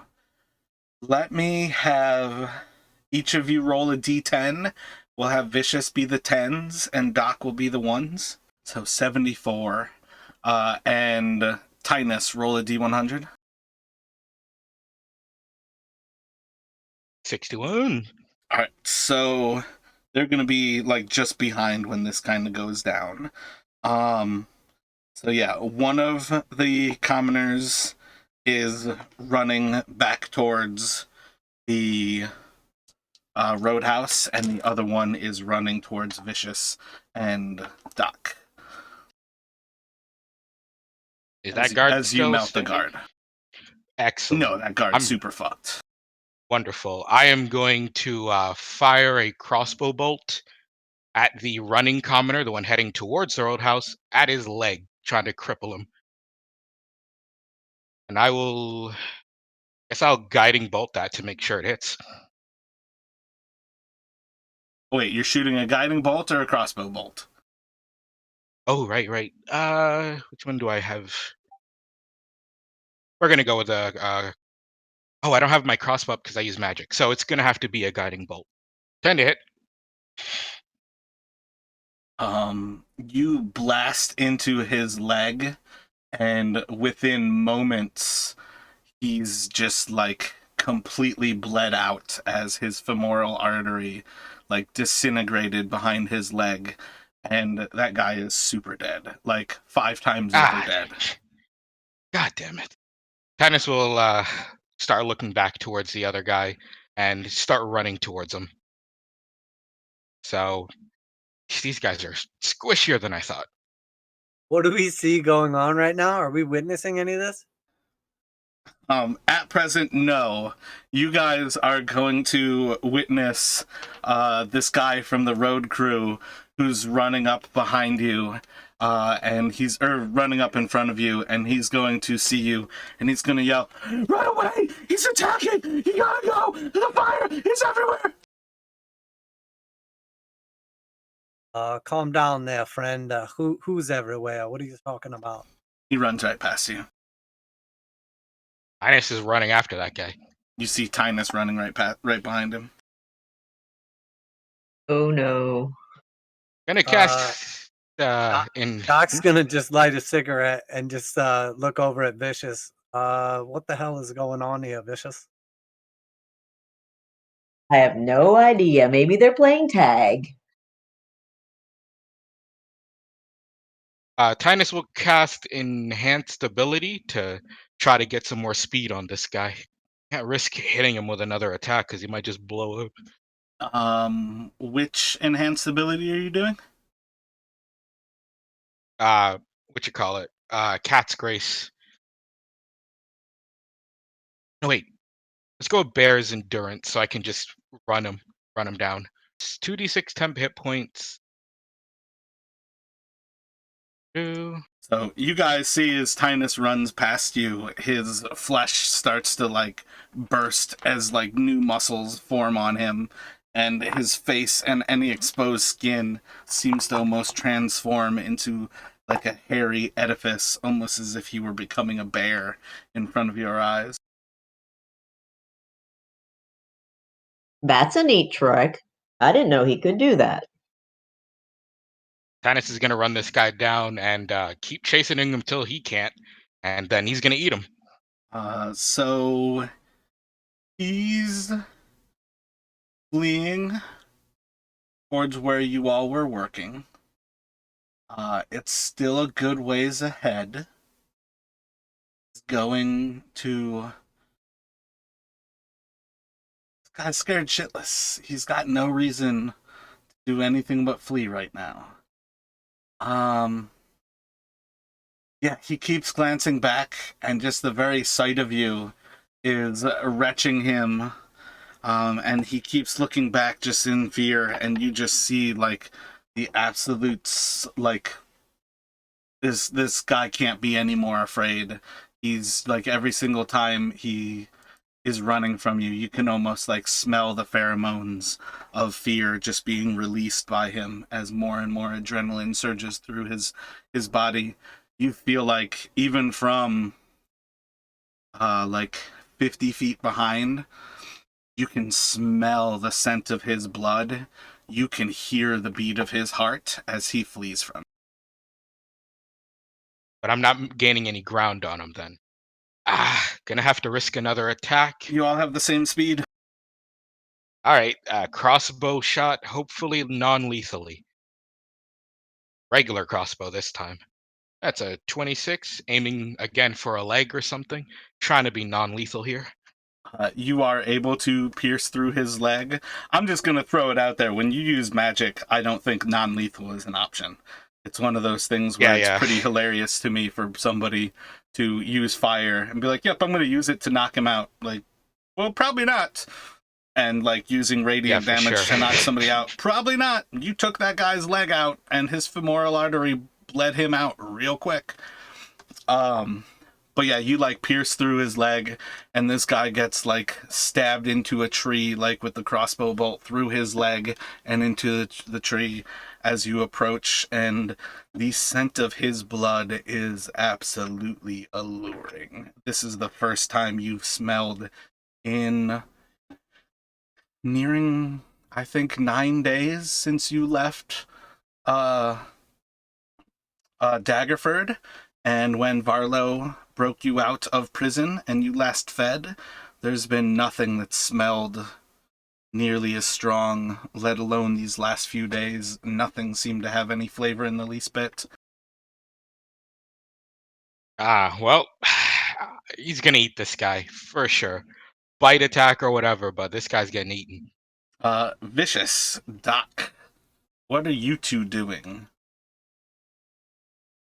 I'm just watching. You're kind of like right between where he killed each of these sets, so they really like ran past you and away from you. So if you would follow them, you could like follow to watch, but you can't like just passively watch basically. He ran like from the south and then off into the north. I'll follow and watch. Well, if Doc's going to do that, I'm going to do that. So the two of you like basically like calmly jog to keep up with him as he's running this commoner down from the road crew, and you all would see as he pierces through the person's leg, getting him stuck to this tree. And as he approaches, where are you biting? We're gonna go right for the neck. I don't really want to hear him screaming for long. Just try to make this quick. So I'll just rip his throat out and continue eating from there. So you see as Tynus kind of dives into this gentleman's carotid artery and starts to almost slurp at the blood pudding that seems to be flowing from this person until about 15-20 seconds later, they stop moving, the screams die down, and Tynus, for the first time in a 10-day at least, you seem to notice that he feels satiated. Ah, yeah. The exhaustion isn't gonna go away until he has a long rest, but he is so elated to have taste again. Food and smells and all that being gone is really taking a toll on him. So he will feed fully and completely, and probably head out to where the bog is and try to get some of this blood washed off with mud. Doc will hand Vicious a cigarette and say, does any of this seem abnormal to you, Vicious? I don't really know what's going on here, but I've never seen him do that kind of thing before. It does seem a little bit strange. uh, did he turn into like a werewolf or something? I'm pretty sure I saw a bunch of like muscles and veins bulging out, and he started growing fur, and then he just ate a person. I don't know how we're going to explain this back at the Roadhouse. Were you drinking today?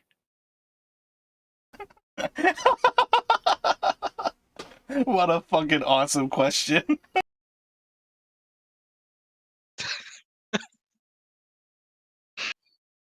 What? Have you been drinking today? Like have you been drinking alcohol or smoking any hash or anything? No, I had some of the blue mash. And you did definitely see Tynus like turn into like a werewolf creature and just eat a man, correct? Yes. This Okay, isn't going to be good. just double checking, because I mean I've been doing both and all those things, so I just wanted to make sure that that was in fact reality. So, all right, excellent. Well, I think we should probably speak with him and try to figure out what the hell is going on here.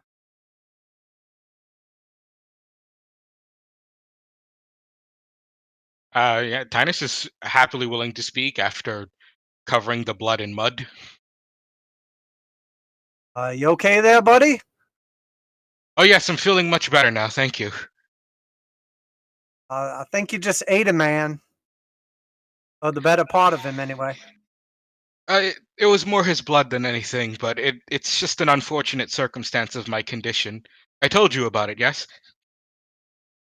Uh, So, you spoke about some things. I don't think you told us that you were planning on eating anyone. I did feel like you were acting a little bit shady when you kind of ditched us earlier, and I wasn't really expecting you to eat a man in plain sight. But I so wasn't did really you aware. actually chew on him or just drink?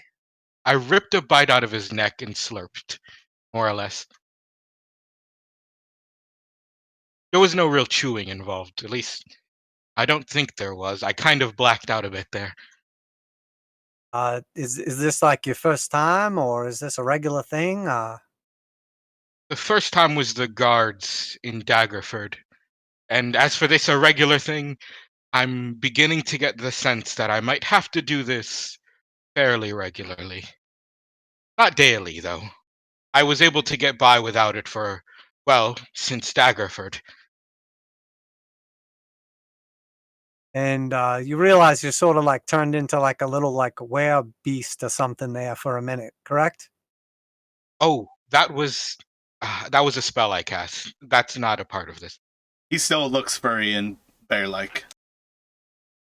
You look like a werebear or something right now, so pretty sure there's something still going on there. This is the magic that I cast on myself to maintain my stamina while I chased him. I'd hoped I could just chase him down without having to shoot him again, but the stamina didn't really make me any faster. Interesting. And you have some sort of alibi in mind here? Were you still planning on going back to camp this evening, or Oh yes, people disappear out here all the time. I'm going to hide the bodies, hide the blood with mud, and when we head back, I will feign ignorance until otherwise. and you're aware that there's people here who have already accused us of murder, and I did kill a man in plain sight like 2 days ago, correct? Well, I suppose more stories, but until someone sees it directly, it can't really be substantiated. You want to help me hide these bodies? Um, that seems like a rather pathetic excuse. Perhaps we should, and then Doc will punch Vicious in the face and say, Hit me back, Vicious. We're gonna have to look roughed up like we got in some kind of fight out here." Ooh, that's a good idea. Okay, I'll punch both of them. Yeah, Tinus will let Vicious beat on him for a bit. That I can understand. The rest of That this is a bit weird. that makes more sense. I You're just still not pictured going to explain the bite being taken out of somebody's neck. I just pictured Doc is sitting next to Vicious, and before he actually explains his plan, he just right crosses Vicious in the jaw. Well, monsters are weird, but like I said, I do want to hide these. I'm glad how things are developing after trying to actually plan Vicious to start a fight for explanation reasons. Now she's just doing it naturally. Like, yeah, I'll beat the shit out of him. No problem. Well, I was trying to start a fight before and draw attention away from the wagon. And then that just didn't work out. So yeah, Tinus will hide the body of the person he actually ate, and definitely, no, he's gonna hide all the bodies. Let's bury them in the soft ground of the swamp. I'm pretty sure that if any of the stories we've heard out here are true, that by the time we come back in the morning, that the bodies will be gone. Something will have actually eaten them. something else. I mean, in addition to you. Well, then let's leave them all in one big pile then. Roll a perception check for me. What do you mean them? How many bodies are there? 3. Who did you want to do perception? That's a 5 for Carnath. No, yeah, that works. It was definitely Tynus that I was thinking. Yeah, that's a 5. Where do you have in mind that you're burying the body? In the softer ground of the swamp further north. Probably just behind the tree line if I can manage it. Vicious, Doc, thoughts as he's burying the body? I'm just gonna drink and smoke and just watch him. I'm watching him. I liked punching people, but I do not understand what's going on here. So let's see. Let me have... How many times are you all punching each other, and what are you intending to do with these punches? Just to leave some bruises? Yeah, definitely just looking to like do some, like leave some bruises. You know, fat lips, black eyes, whatever. We might want to consider leaving some cuts too, as if we got scratched. So Sure, I can do all that. let me have each of you roll a D6. Hey, I've got 4 rages for the day. So Tynus lose 2 hit points, Vicious lose 4 hit points, Doc lose 6 hit points. As you all beat the shit out of each other for a little bit. And then Vicious and Doc, let me have you roll perception checks with advantage. Beautiful. As the two of you watch Tynus trying to hide this corpse, you notice that there seems to be a creature inside of the swamp, just off and behind Tynus, as it seems to be making its way through and between the trees. A creature? Can we tell what it is? Is it slithering through the water? Is it walking upright? It does indeed seem to be slithering at times. It doesn't appear to be walking upright. It's hard to tell exactly what it is through the actual trees, but given the time to watch and see, there seems to be a young black dragon watching Tynus from inside of the swamp.